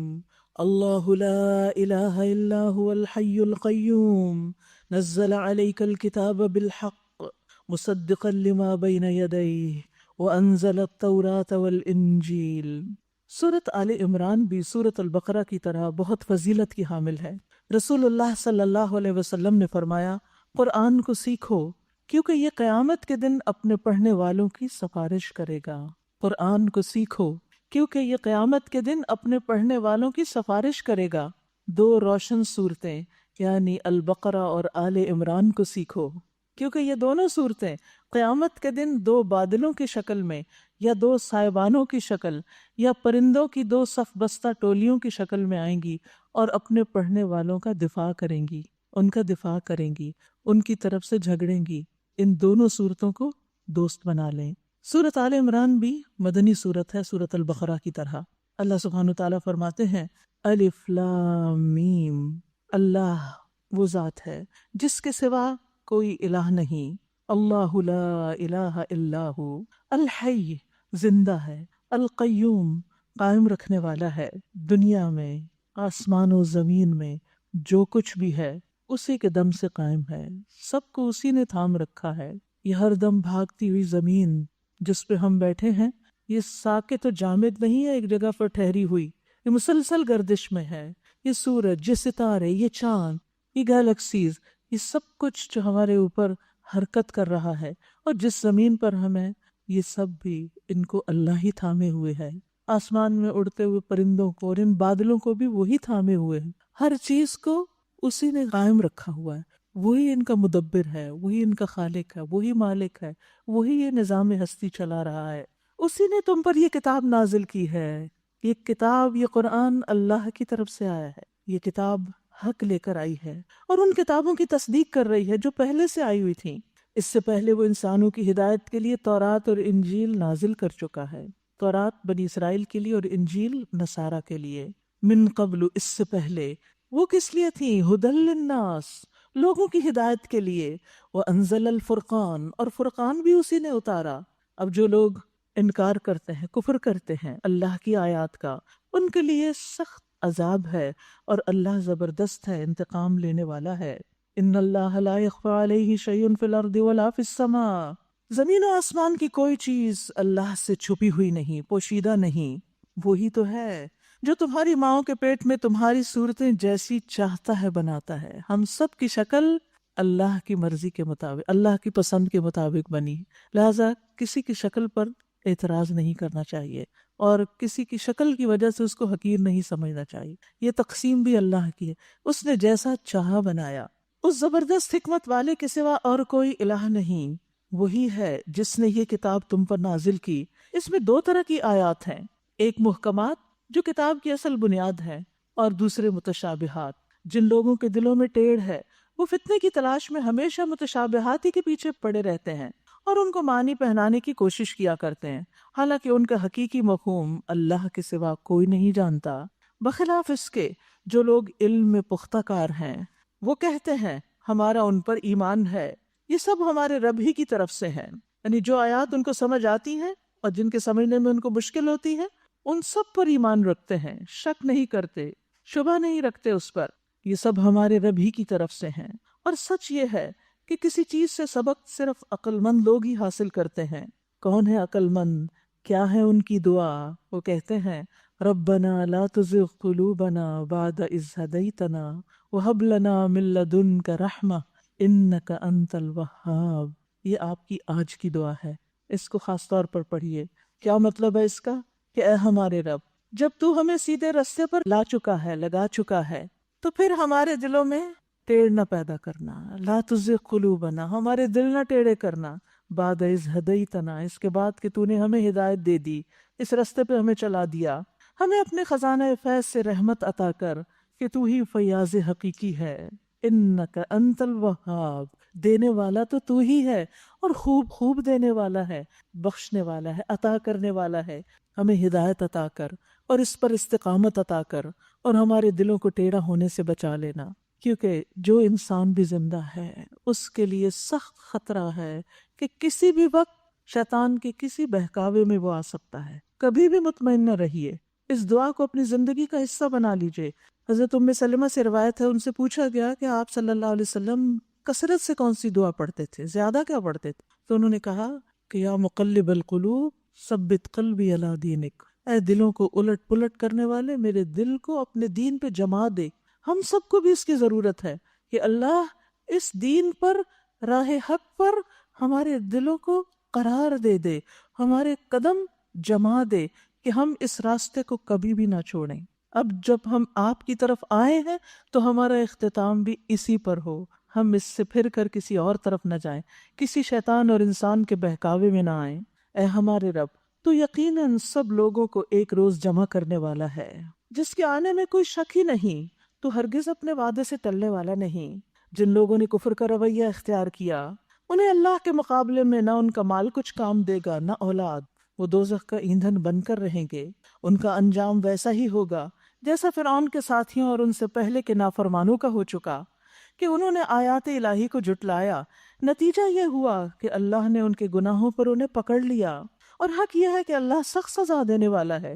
بس اے محمد صلی اللہ علیہ وسلم، جن لوگوں نے تمہاری دعوت کو قبول کرنے سے انکار کر دیا ان سے کہہ دیجئے قریب ہے وہ وقت جب تم مغلوب ہو جاؤ گے اور جہنم کی طرف ہانکے جاؤ گے۔ آج دنیا میں تم اکڑ دکھا رہے ہو، کل تم پکڑے جاؤ گے، جہنم کی طرف لے جائے جاؤ گے، اور جہنم بڑا ہی برا ٹھکانہ ہے۔ تمہارے لیے ان دو گروہوں میں ایک نشان عبرت تھا جو بدر میں ایک دوسرے سے نبرد آزما ہوئے، یعنی مسلمان اور مشرکین جب بدر کے میدان میں آمنے سامنے آئے تو فرمایا کہ اس میں ایک نشانی تھی۔ ایک گروہ اللہ کی راہ میں لڑ رہا تھا، سبحان اللہ، لڑ دونوں ہی رہے تھے لیکن ایک کی نیت کیا تھی؟ اللہ کے دین کی سربلندی، اور دوسرا گروہ کافر تھا، صرف دنیا کے فائدے ان کے سامنے تھے۔ دیکھنے والے دیکھ رہے تھے کہ کافر گروہ مومن گروہ سے دگنا ہے، تعداد زیادہ ہے، مگر نتیجہ کیا ہوا؟ اللہ اپنی فتح و نصرت سے جس کو چاہتا ہے نوازتا ہے، مدد دیتا ہے۔ دیدہ بینا رکھنے والوں کے لیے اس میں بڑا سبق ہے، عقل مند لوگوں کے لیے، نگاہ والوں کے لیے اس میں بڑی عبرت ہے۔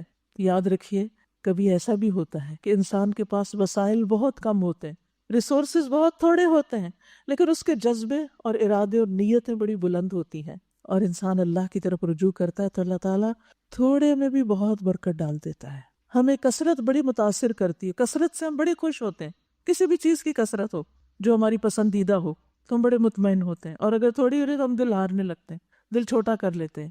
ایسے میں اسباب پہ نہ جائیے، اللہ کی رحمت اور اللہ کے خزانوں پہ نظر رکھیے کہ میری کوششیں چھوٹی ہیں، میرا دل چھوٹا ہے، میرے پاس وسائل کم ہے، میرے پاس مال کی کمی ہے، میرے پاس اسباب کی کمی ہے، لیکن اللہ کے پاس تو کسی چیز کی کمی نہیں، وہ تو آسمان و زمین کا مالک ہے، ہر چیز اس کے اختیار میں ہے، اس کے لیے کچھ کرنا کچھ بھی مشکل نہیں۔ میں نہیں کر سکتی، وہ تو کر سکتا ہے۔ تو اے اللہ، ہم تجھی سے دعا کرتے ہیں کہ تو ہماری کمیوں کوتاہیوں کو پورا کر دے۔ یاد ہے کہ جب حضرت ابوبکر رضی اللہ عنہ نبی صلی اللہ علیہ وسلم کے ساتھ غار ثور میں تھے تو اس وقت جب دیکھا کہ دشمن بالکل قریب آ گئے ہیں تو حضرت ابوبکر گھبرا اٹھے، تو آپ نے کیا فرمایا اس وقت؟ آپ نے فرمایا کیا تم سمجھتے ہو کہ ان دو آدمیوں کو کوئی نقصان پہنچا سکے گا جن کے ساتھ تیسرا اللہ ہو؟ لا تحزن ان اللہ معنا۔ کیا یقین ہے، کیا اعتماد ہے، کیا بھروسہ ہے، غم نہ کرو، فکر نہیں کرو، اللہ ہمارے ساتھ، ہم حق راستے پر ہیں، ہم صحیح کام کر رہے ہیں۔ اصل بات یہ ہے کہ انسان کو اپنی نیت کا جائزہ لینا چاہیے، اپنے کام کو دیکھنا چاہیے کہ میں جو کر رہا ہوں وہ ٹھیک ہے یا نہیں۔ کام ٹھیک ہو، طریقہ ٹھیک ہو، مدد اللہ کی طرف سے آئے گی۔ بعض اوقات کام صحیح ہوتا ہے، طریقہ غلط ہوتا ہے، مدد نہیں آتی، اور بعض اوقات کام غلط ہوتا ہے، ویسے ہم محنت کر رہے ہوتے ہیں تو بھی اللہ کی مدد نہیں آتی۔ تو اس لیے اللہ کی مدد ضرور آتی ہے، ہم اپنے طریقوں کو درست کر لیں۔ واللہ یؤید بنصرہ من یشاء، وہ اس کو کوئی روکنے والا نہیں، جس کو چاہتا ہے اپنی مدد کے ساتھ اس کی تائید کرتا ہے، اس کا ساتھ دیتا ہے۔ ان فی ذلک لعبرۃ لأولی الابصار، جو دیکھنے والے ہیں ان کے لیے اس میں بڑی نشانی ہے، عبرت ہے۔ زین للناس حب الشہوات من النساء والبنین والقناطیر المقنطرۃ من الذہب والفضة والخیل المسومہ، لوگوں کے لیے مرغوبات نفس، عورتیں، اولاد، سونے چاندی کے ڈھیر، چنے ہوئے گھوڑے، مویشی، زرعی زمینیں بڑی خوشائند بنا دی گئی۔ یہ ساری چیزیں انسانوں کو اٹریکٹ کرتی ہیں، مگر یہ سب دنیا کی چند روزہ زندگی کے سامان ہیں۔ دنیا کی جتنی بھی چیزیں ہیں ان کے بارے میں دو نظریات ہیں عام طور پر لوگوں کے بیچ۔ کچھ کہتے ہیں سب کو چھوڑ دو، اور کچھ کہتے ہیں کہ ان میں سے ہر چیز کو حاصل کرو، اور وہ اس کے پیچھے لگے رہتے ہیں۔ اسلام کیا کہتا ہے؟ جائز طریقے سے حاصل کرو، ان سے جائز لطف اٹھاؤ، اور ان میں اللہ کا حق بھی رکھو، بندوں کو حق دو، صرف اپنے ہی لیے نہیں، سب کچھ سمیٹو۔ یہ چیزیں بری نہیں اگر ان سے خیر کے کام لیے جائیں، لیکن یہ یاد رہے مگر یہ سب دنیا کی چند روزہ زندگی کے سامان ہیں، حقیقت میں جو بہتر ٹھکانہ ہے وہ تو اللہ کے پاس ہے۔ کہو میں تمہیں بتاؤں کہ ان سے زیادہ اچھی چیز کیا ہے؟ جو لوگ تقویٰ کی روش اختیار کریں ان کے لیے ان کے رب کے پاس باغ ہیں جن کے نیچے نہریں بہتی ہوں گی۔ ان چیزوں میں کھو کر ان باغوں کو نہ بھولیں، وہاں انہیں ہمیشگی کی زندگی حاصل ہوگی، پاکیزہ بیویاں ان کی ساتھی ہوں گی اور اللہ کی رضا سے وہ سرفراز ہوں گے۔ اللہ اپنے بندوں کے رویے پہ گہری نظر رکھتا ہے کہ کون ان اسباب کو، ان چیزوں کو کیسے استعمال کر رہا ہے، فخر کے لیے، دکھاوے کے لیے، ناموری کے لیے، ریاکاری کے لیے، دوسروں پر رعب جتانے کے لیے، یا پھر صحیح راستے پر استعمال کرنے کے لیے۔ یہ وہ لوگ ہیں جو کہتے ہیں مالک ہم ایمان لائے، ہماری خطاؤں سے درگزر فرما اور ہمیں آتش دوزخ سے بچا۔ یہ لوگ صبر کرنے والے ہیں اللہ کے احکامات اور اطاعت کے کاموں پر، تقدیر کے فیصلوں پر۔ وہ صادقین، سچے ہیں، جن کی نیتیں سچی ہیں، جن کے اعمال دل اور زبانیں مستقیم ہیں، اور وہ چھپے اور اعلانیہ سچے ہیں۔ والقانتین، اطاعت گزار ہیں، یعنی اللہ نے جو حکم دیا اس کی اطاعت کرنے والے ہیں۔ والمنفقین، خرچ کرنے والے ہیں، جہاں جہاں حکم ہے وہاں اپنے مال خرچ کرتے ہیں، صلہ رحمی اور قرابت داری میں، لوگوں کی ضرورتیں پوری کرنے میں، لوگوں کی غم گساری میں، تکلیفوں میں، اور اللہ کے دین کی خدمت میں۔ والمستغفرین بالاسحار، اور سحری کے وقت بخشش مانگنے والے ہیں، خاص طور پر صبح کے وقت۔ اب سحری آنے والی، سحریوں کے وقت اٹھیں گے تو استغفار کرنا نہ بھولیے۔ اللہ نے خود اس بات کی شہادت دی کہ اس کے سوا کوئی الہ نہیں، اور فرشتے اور سب اہل علم بھی راستی اور انصاف کے ساتھ اس پر گواہ ہیں کہ اس زبردست حکیم کے سوا فی الواقع کوئی الہ نہیں۔ اللہ کے نزدیک دین صرف اسلام ہے۔ اس دین سے ہٹ کر جو مختلف طریقے ان لوگوں نے اختیار کیے ہیں جنہیں کتاب دی گئی تھی، ان کے اس طرز عمل کی کوئی وجہ اس کے سوا نہ تھی کہ انہوں نے علم آنے کے بعد آپس میں ایک دوسرے پر زیادتی کرنے کے لیے ایسا کیا، محض ایک دوسرے پر زیادتی کے لیے اختلافات کیے۔ اور جو کوئی اللہ کے احکام اور ہدایات کی اطاعت سے انکار کر دے، اللہ کو اس سے حساب لیتے کچھ دیر نہیں لگتی۔ اب اگر یہ لوگ تم سے جھگڑا کریں تو ان سے کہیے میں نے اور میرے پیروکاروں نے تو اللہ کے آگے سر تسلیم خم کر دیا ہے۔ پھر اہل کتاب اور غیر اہل کتاب دونوں سے پوچھو کیا تم نے بھی اس کی اطاعت اور بندگی قبول کی؟ اگر کی تو وہ راہ راست پا گئے، اور اگر اس سے منہ موڑا تو تم پر صرف پیغام پہنچا دینے کی ذمہ داری ہے۔ آگے اللہ خود اپنے بندوں کے معاملات دیکھنے والا ہے۔ جو لوگ اللہ کے احکام و ہدایات ماننے سے انکار کرتے ہیں اور اس کے پیغمبروں کو ناحق قتل کرتے ہیں، اور ایسے لوگوں کی جان کے درپے ہو جاتے ہیں جو اللہ کی مخلوق میں سے عدل اور راستی کا حکم دینے کے لیے اٹھیں، تو ان کو دردناک سزا کی خوشخبری سنا دو۔ یعنی جو لوگوں کو دین کی طرف بلاتے ہیں، جو انہیں قتل کریں، انہیں مار ڈالیں، انہیں ستائیں، ان کے لیے سخت سزا ہے۔ یہ وہ لوگ ہیں جن کے اعمال دنیا اور آخرت دونوں میں ضائع ہو گئے، ان کا کوئی مددگار نہیں۔ تم نے دیکھا نہیں کہ جن لوگوں کو کتاب کے علم میں سے کچھ حصہ ملا ان کا حال کیا ہے؟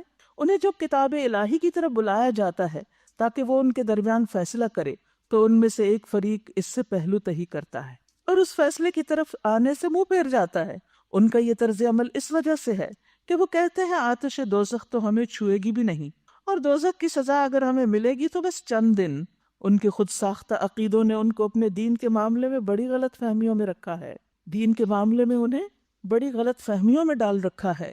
مگر کیا بنے گی ان پر جب ہم انہیں اس روز جمع کریں گے، یعنی قیامت کے دن جس کا آنا یقینی ہے۔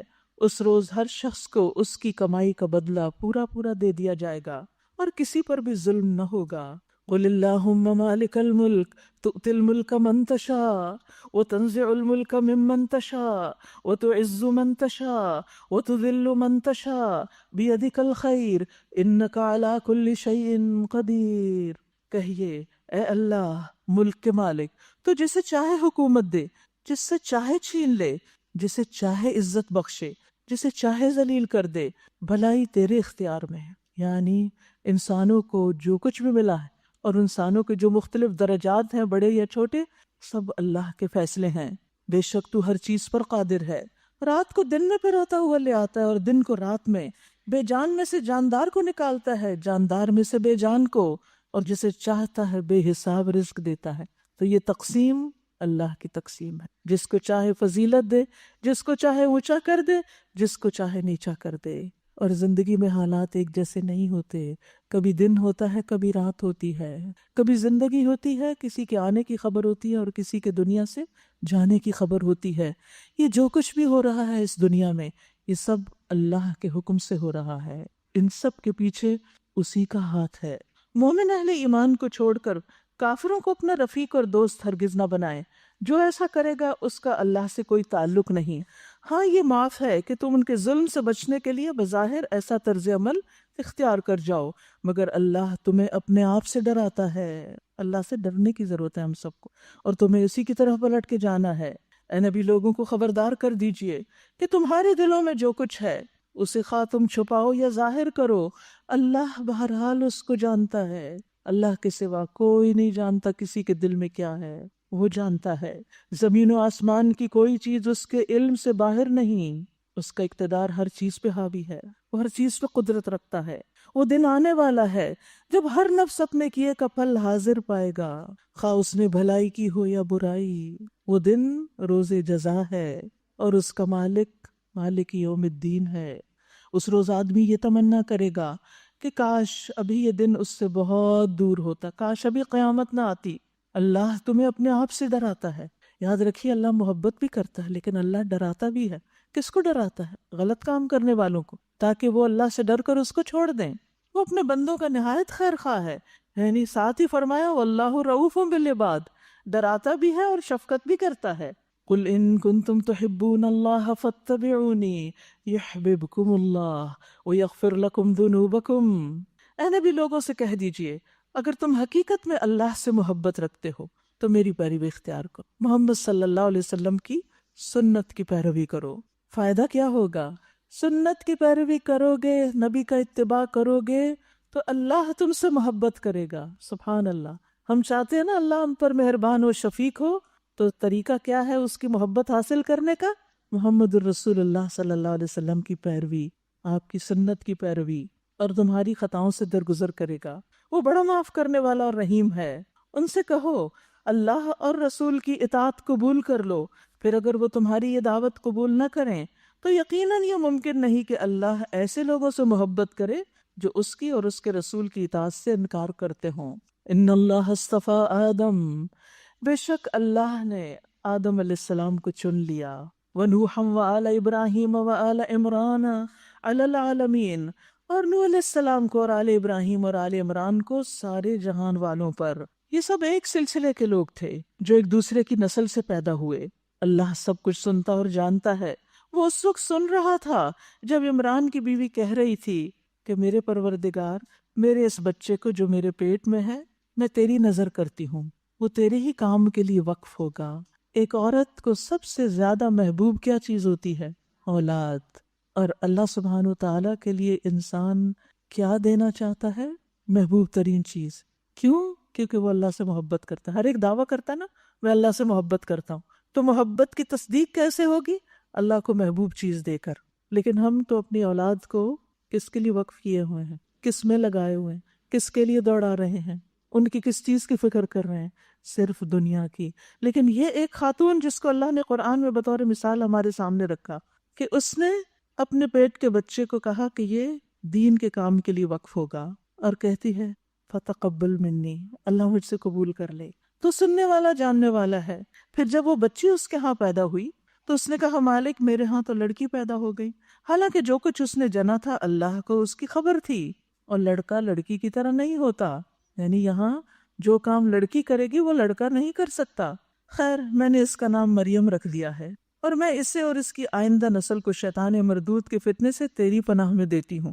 آخر کار اس کے رب نے اس لڑکی کو بخوشی قبول فرما لیا، لڑکی کو قبول کر لیا، اسے بڑی اچھی لڑکی بنا کر اٹھایا، خاص تربیت کی اس کی، اور زکریہ کو اس کا سرپرست بنا دیا۔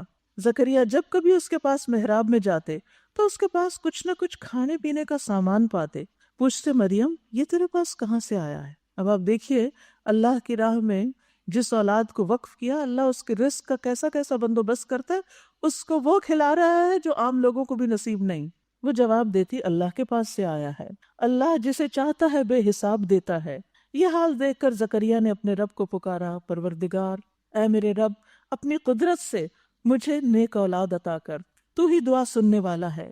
جواب میں فرشتوں نے آواز دی جبکہ وہ محراب میں کھڑے نماز پڑھ رہے تھے کہ اللہ تجھے یحییٰ کی خوشخبری دیتا ہے، وہ اللہ کی طرف سے ایک فرمان کی تصدیق کرنے والا بن کر آئے گا، اس میں سرداری اور بزرگی کی شان ہوگی، کمال درجے کا ضابط ہوگا، نبوت سے سرفراز ہوگا، صالحین میں شمار کیا جائے گا۔ خوشخبریوں پر خوشخبریاں کہ صرف بیٹا نہیں، ایسی شان والا بیٹا کہ جس میں یہ ساری صفات ہوں گی۔ زکریا نے کہا اے میرے رب، بھلا میرے ہاں لڑکا کہاں سے ہوگا؟ میں تو بہت بوڑھا ہو چکا ہوں اور میری بیوی بھی بانجھ ہے، یعنی دونوں طرف مسئلہ ہے۔ جواب ملا ایسا ہی ہوگا، اللہ جو چاہتا ہے کرتا ہے، اللہ کے خزانوں میں سب کچھ ہے۔ عرض کیا مالک پھر میرے لیے کوئی نشانی مقرر کر دیجئے۔ کہا نشانی یہ ہے کہ تم 3 دن تک لوگوں سے اشارے کے سوا کوئی بات چیت نہ کر سکو گے، اس دوران میں اپنے رب کو بہت یاد کرنا اور صبح و شام اس کی تسبیح کرتے رہنا، یعنی جب اللہ تمہاری دعا قبول کرے تو پھر اللہ ہی کی تعریف کرو۔ پھر وہ وقت آیا جب مریم سے فرشتوں نے آ کر کہا اے مریم، اللہ نے تجھے برگزیدہ کیا اور پاکیزگی عطا کی اور تمام دنیا کی عورتوں پر تجھ کو ترجیح دے کر اپنی خدمت کے لیے چن لیا۔ اللہ نے اس بچی کو قبول کر لیا اپنے دین کی خدمت کے لیے۔ اے مریم، اپنے رب کی تابع فرمان بن کر رہ اور اس کے آگے سر بسجود ہو، یعنی سجدہ کرو، اور جو بندے اس کے حضور جھکنے والے ہیں ان کے ساتھ تم بھی جھک جاؤ۔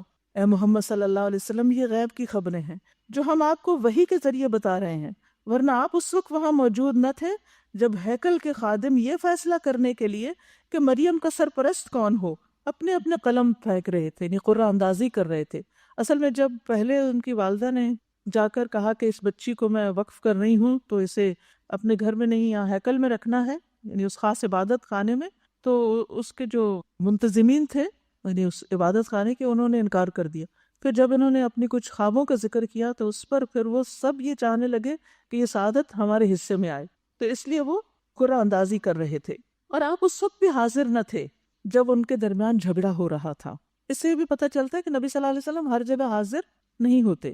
اور جب فرشتوں نے کہا اے مریم، اللہ تجھے اپنے ایک فرمان کی خوشخبری دیتا ہے، اس کا نام مسیح عیسیٰ ابن مریم ہوگا، دنیا اور آخرت میں معزز ہوگا، اللہ کے مقرب بندوں میں شمار کیا جائے گا، لوگوں سے گہوارے میں بھی کلام کرے گا اور بڑی عمر کو پہنچ گا، اور وہ ایک مرد صالح ہوگا۔ سبحان اللہ۔ عیسیٰ علیہ السلام کی پیدائش کی خوشخبری کس کو دی جا رہی ہے؟ مریم علیہ السلام کو۔ اور یہ سلسلہ پیچھے سے شروع ہوا، ایک عورت کی قربانی سے، ایک عورت کی سچی خواہش سے کہ اس کی اولاد دین کے لیے وقف ہو۔ اللہ نے کیسے قبول کیا؟ یہ سن کر مریم بولی اے اللہ، اے میرے رب، میرے ہاں بچہ کہاں سے ہوگا؟ مجھے تو کسی شخص نے ہاتھ تک نہیں لگایا۔ جواب ملا ایسا ہی ہوگا، اللہ جو چاہتا ہے کرتا ہے۔ جب وہ کسی کام کے کرنے کا فیصلہ فرماتا ہے تو بس کہتا ہے کہ ہو جا، اور وہ ہو جاتا ہے، کن فیکون، اور بس یہ ہے اللہ کا اختیار بے مثال۔ اور اللہ اسے کتاب اور حکمت کی تعلیم دے گا، تورات اور انجیل کا علم سکھائے گا، اور بنی اسرائیل کی طرف اپنا رسول مقرر کرے گا۔ یاد رکھیے عیسیٰ علیہ السلام بنی اسرائیل کی طرف بھیجے گئے تھے۔ کچھ لوگ کہتے ہیں نا کہ وہ دوبارہ دنیا میں آئیں گے تو پھر کیا وہ رسول اللہ صلی اللہ علیہ وسلم خاتم النبیین ہے؟ جی بالکل، اس لیے کہ عیسیٰ علیہ السلام کی بعثت پہلے ہوئی اور بنی اسرائیل کی طرف ہوئی، اس سے آپ کے ختم نبوت پر کوئی اثر نہیں پڑتا۔ اور جب وہ بحیثیت رسول بنی اسرائیل کے پاس آئے تو انہوں نے کہا میں تمہارے رب کی طرف سے تمہارے پاس نشانی لے کر آیا ہوں، میں تمہارے سامنے مٹی سے پرندے کی صورت کا ایک مجسمہ بناتا ہوں اور اس میں پھونک مارتا ہوں، وہ اللہ کے حکم سے پرندہ بن جاتا ہے، میں اللہ کے حکم سے مادرزاد اندھے اور کوڑھی کو اچھا کرتا ہوں اور مردے کو زندہ کرتا ہوں، میں تمہیں بتاتا ہوں تم کیا کھاتے ہو اور کیا اپنے گھروں میں ذخیرہ کر کے رکھتے ہو، اس میں تمہارے لیے کافی نشانی ہے اگر تم ایمان لانے والے ہو، اور میں اس تعلیم اور ہدایت کی تصدیق کرنے والا بن کر آیا ہوں جو تورات میں سے اس وقت میرے زمانے میں موجود ہے، اور اس لیے آیا ہوں کہ تمہارے لیے بعض ان چیزوں کو حلال کر دوں جو تم پر حرام کر دی گئی۔ دیکھو میں تمہارے رب کی طرف سے تمہارے پاس نشانی لے کر آیا ہوں، لہٰذا اللہ سے ڈرو اور میری اطاعت کرو۔ اب آپ دیکھیے بنی اسرائیل تو خود کیا تھے؟ ایک مسلمان قوم تھے اپنے وقت کی، لیکن ان کا دین، ایمان، ان کے عقائد، ان کی اطاعت اور عمل، وہ سب کا سب بگاڑ کا شکار ہو گیا تھا۔ تو عیسیٰ علیہ السلام نشانیاں لے کر ان کے پاس آئے اور انہیں ہر طرح سے سمجھا رہے ہیں کہ تم اللہ کا تقوی اختیار کرو اور میری بات مانو۔ ان اللہ ربی و ربکم، بے شک اللہ ہی میرا رب اور تمہارا رب ہے، یعنی میں رب نہیں، میں الہ نہیں، میرا رب تو اللہ ہے، فاعبدوہ، تم سب اسی کی عبادت کرو، ھذا صراط مستقیم، یہ سیدھا راستہ ہے۔ آپ دیکھیے کہ ہر پیغمبر نے لوگوں کو اللہ کے اسی سیدھے رستے کی طرف بلایا اور ان کو اللہ کی عبادت ہی کا حکم دیا، اپنے آپ کو کبھی بھی الہ بنا کر پیش نہیں کیا۔ جب عیسیٰ علیہ السلام نے محسوس کیا کہ بنی اسرائیل کفر اور انکار پر آمادہ ہیں تو اس نے کہا، کون اللہ کی راہ میں میرا مددگار ہوتا ہے؟ قال من انصاری الی اللہ قال الحواریون نحن انصار اللہ۔ حواریوں نے جواب دیا، ہم اللہ کے مددگار ہیں۔ اللہ کو مدد چاہیے؟ نہیں، اللہ کے دین کے کام میں مددگار، اللہ کے دین کو پھیلانے کے لیے، آگے بڑھانے کے لیے ہم اللہ پر ایمان لائے۔ تو داعی کی پہلی صفت کیا ہوتی ہے؟ انصار اللہ کی پہلی صفت کیا ہے؟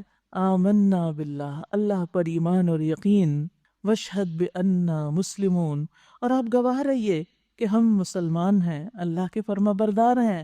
یعنی جو لوگوں کو دین کی طرف بلائے اسے خود بھی اس پر عمل کرنا چاہیے۔ اے ہمارے رب، ہم ایمان لائے اس چیز پر جو آپ نے اتاری اور ہم نے پیروی کی رسول کی، آپ ہمارا نام گواہی دینے والوں میں لکھ لیجئے۔ پھر بنی اسرائیل خفیہ تدبیریں کرنے لگے عیسیٰ علیہ السلام کے خلاف، کیونکہ وہ ان کو حق کی طرف بلاتے تھے، دین کی طرف بلاتے تھے، اور بنی اسرائیل نے پیچھے جیسے گزرا آپ نے پڑھا کہ انہوں نے پیغمبروں کو قتل کر دیا، وہ ان کے قتل کے درپے ہو گئے اور اس کے لیے چالیں چلنے لگے، تو وہ خفیہ تدبیریں کرنے لگے۔ جواب میں اللہ نے بھی اپنی خفیہ تدبیر کی، اور ایسی تدبیروں میں اللہ سب سے بڑھ کر ہے۔ اللہ کی خفیہ تدبیر کیا تھی؟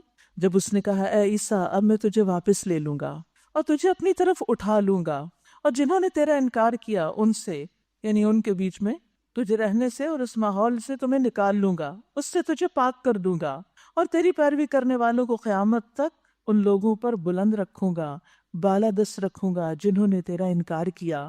پھر تم سب کو آخر کار میرے پاس آنا ہے، اس وقت میں ان باتوں کا فیصلہ کر دوں گا جن میں تمہارے درمیان اختلاف ہوا ہے۔ جن لوگوں نے کفر اور انکار کی روش اختیار کی ہے انہیں دنیا اور آخرت دونوں میں سزا دوں گا، اور وہ کوئی مددگار نہ پائیں گے، اور جنہوں نے ایمان اور نیک عملی کا رویہ اختیار کیا انہیں ان کے اجر پورے پورے دے دیے جائیں گے۔ اور خوب جان لیجئے کہ ظالموں سے اللہ ہرگز محبت نہیں کرتا۔ یاد رکھیے یہاں اس پارے میں ظلم کا لفظ بھی بار بار آیا ہے، اللہ ظالموں سے محبت نہیں رکھتا، تو اس لیے کبھی کسی پر ظلم نہ کرنا، ظلم سے بچنا۔ یہ آیات اور حکمت سے لبریز تذکرے ہیں جو ہم آپ کو سنا رہے ہیں۔ اللہ کے نزدیک عیسیٰ کی مثال آدم کی سی ہے کہ اللہ نے اسے مٹی سے پیدا کیا اور حکم دیا کہ ہو جا، اور وہ ہو گیا۔ آدم علیہ السلام مٹی سے بنائے گئے اور اللہ کے حکم سے ان میں جان پڑ گئی، تو عیسیٰ علیہ السلام بھی بغیر باپ کے اللہ کے حکم سے پیدا ہوئے، کلمہ کن سے۔ یہ اصل حقیقت ہے جو تمہارے رب کی طرف سے بتائی جا رہی ہے، اور تم ان لوگوں میں شامل نہ ہو جو اس میں شک کرتے ہیں۔ یہ علم آ جانے کے بعد اب جو کوئی اس معاملے میں آپ سے جھگڑا کرے تو اے محمد صلی اللہ علیہ وسلم اس سے کہیے کہ آؤ ہم اور تم خود بھی آ جائیں اور اپنے اپنے بال بچوں کو بھی لے آئیں، اور اللہ سے دعا کریں کہ جو جھوٹا ہو اس پر اللہ کی لعنت۔ یہ بالکل صحیح واقعات ہیں، اور حقیقت یہ ہے کہ اللہ کے سوا کوئی الہ نہیں، اور وہ اللہ ہی کی ہستی ہے جس کی طاقت سب سے بالا اور جس کی حکمت نظام عالم میں کار فرما ہے۔ بس اگر یہ لوگ اس شرط پر مقابلے میں آنے سے منہ موڑیں تو ان کا مفسد ہونا صاف کھل جائے گا، اور اللہ تو مفسدوں کے حال سے واقف ہی ہے۔ قل یا اہل الکتاب، کہہ دیجئے اے اہل کتاب، آؤ ایک ایسی بات کی طرف جو ہمارے اور تمہارے درمیان یکساں ہے۔ یہاں اہل کتاب سے مراد نصارہ ہیں، عیسائی ہیں۔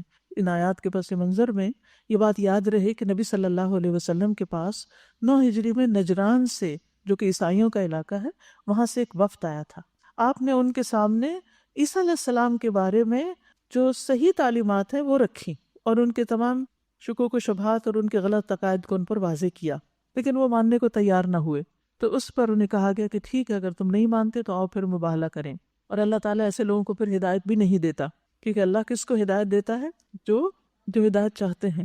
اللہ اپنے دوستوں کو ہدایت دیتا ہے۔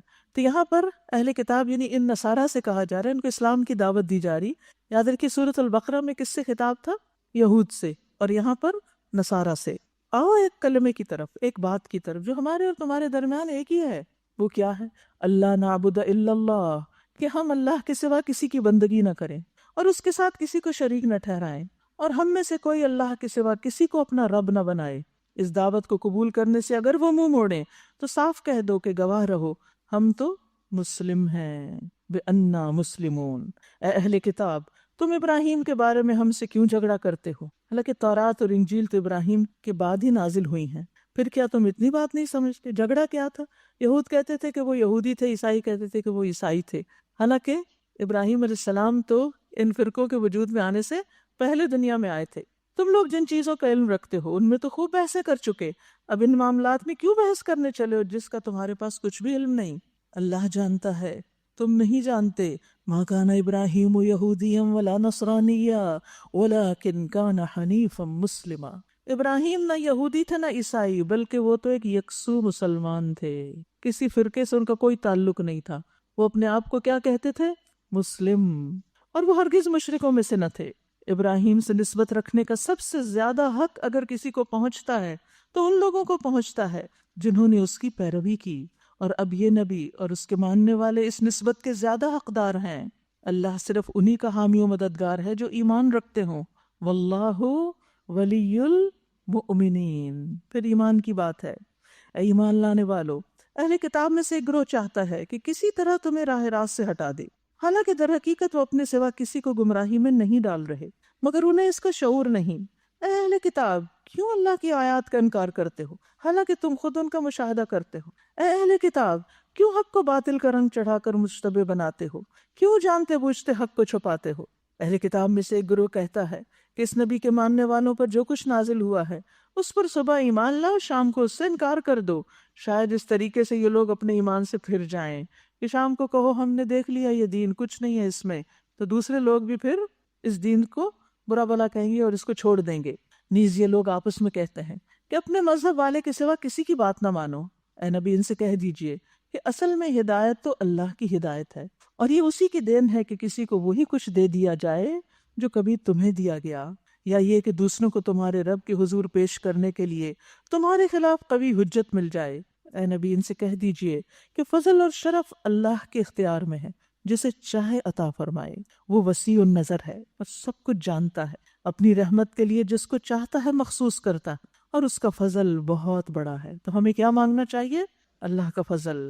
اہل کتاب میں کوئی تو ایسا ہے کہ اگر تم اس پر اعتماد کر کے مال و دولت کا ایک ڈھیر بھی اسے دے دو تو وہ تمہیں واپس لوٹا دے گا، اور کسی کا حال یہ ہے کہ اگر تم ایک دینار کے معاملے میں بھی اس پر بھروسہ کرو تو وہ ادا نہ کرے گا، الا یہ کہ تم اس کے سر پہ سوار ہو جاؤ. تو یاد رکھیے کہ بحیثیت پوری قوم کے کسی کو بدنام نہیں کرنا چاہیے. ہر قوم، ہر گروہ، ہر خاندان میں اچھے برے، ہر جگہ، ہر شہر علاقے میں اچھے برے ہر طرح کے لوگ ہوتے ہیں. ان کی اخلاقی حالت کا سبب یہ ہے کہ وہ کہتے ہیں کہ امیوں یعنی غیر یہودی لوگوں کے معاملے میں ہم پہ کوئی مواخذہ نہیں، اور یہ بات وہ محض جھوٹ گھڑ کر اللہ کی طرف منسوب کرتے ہیں، حالانکہ انہیں معلوم ہے کہ اللہ نے ایسی کوئی بات نہیں فرمائی. آخر کیوں ان سے باس پرس نہ ہوگی؟ جو بھی اپنے عہد کو پورا کرے گا اور برائی سے بچ کر رہے گا وہ اللہ کا محبوب بنے گا، کیونکہ پرہیزگار لوگ اللہ کو پسند ہیں. رہے وہ لوگ جو اللہ کے عہد اور اپنی قسموں کو تھوڑی قیمت پہ بیچ ڈالتے ہیں، پھر عہد کی بات ہو رہی ہے تو ان کے لیے آخرت میں کوئی حصہ نہیں. اللہ قیامت کے روز ان سے بات نہ کرے گا، نہ ان کی طرف دیکھے گا، نہ انہیں پاک کرے گا، بلکہ ان کے لیے تو سخت دردناک سزا ہے. تو یاد رکھیے کہ اللہ کے عہد نبھانے چاہیے اور دنیا کے تھوڑے تھوڑے فائدوں کے لیے ان کمٹمنٹس کو چھوڑنا نہیں چاہیے. ان میں کچھ لوگ ایسے ہیں جو کتاب پڑھتے ہوئے اس طرح زبان کو الٹ پھیر کرتے ہیں کہ تم سمجھو وہ جو کچھ پڑھ رہے ہیں وہ کتاب ہی کی عبارت ہے، حالانکہ وہ کتاب کی عبارت نہیں ہے. وہ کہتے ہیں جو کچھ ہم پڑھ رہے ہیں یہ اللہ کی طرف سے ہے، حالانکہ وہ اللہ کی طرف سے نہیں ہوتا. وہ جان بوجھ کر جھوٹ بات اللہ کی طرف منسوب کرتے ہیں. کسی انسان کا یہ کام نہیں کہ اللہ تو اس کو کتاب اور حکم اور نبوت عطا فرمائے اور وہ لوگوں سے کہے کہ اللہ کی بجائے میرے بندے بن جاؤ، اللہ کی بجائے میرے بندے بن جاؤ، یعنی لوگوں کو اللہ سے پھیرے اور اپنی طرف مائل کرے. یہ عام طور پہ ہم بنی اسرائیل کے کانٹیکسٹ میں پڑھتے ہیں تو ہم سمجھتے ہیں کہ وہ ایسا کرتے تھے. ہم سب کو بھی اپنی نیتوں کا جائزہ لینا چاہیے کہ جب ہم کسی کو دین سکھا رہے ہوں تو ہماری کہیں چھپی ہوئی بھی یہ نیت نہ ہو کہ یہ لوگ میرے گرویدہ ہو جائیں، میرے فین بن جائیں، یا مجھے چاہیں، یا ہر بات میری ہی مانیں. نہیں، لوگوں کو ہمیشہ اللہ سے جوڑیں، لوگوں کو خود سے نہیں ڈرائیں، اللہ سے ڈرائیں. لوگوں کے دل میں اپنی محبت نہیں، اللہ کی محبت ڈالیں، کیونکہ یہ انسان کی بہت بڑی ویکنس ہوتی ہے کہ وہ چاہتا ہے کہ ہر چیز میری ہی طرف رجوع کرے اور میری ہی بن جائے، میری ہو جائے. یہ اس کی حرص ہوتی ہے، وہ اپنا نام پیدا کرنا چاہتا ہے، یہ اپنا سکہ منوانا چاہتا ہے. تو یہ چیزیں انسان کے لیے بہت خطرناک ہوتی ہیں. وہ تو یہی کہے گا کہ سچے ربانی بنو، سچے ربانی بنو. ربانی کون ہوتا ہے؟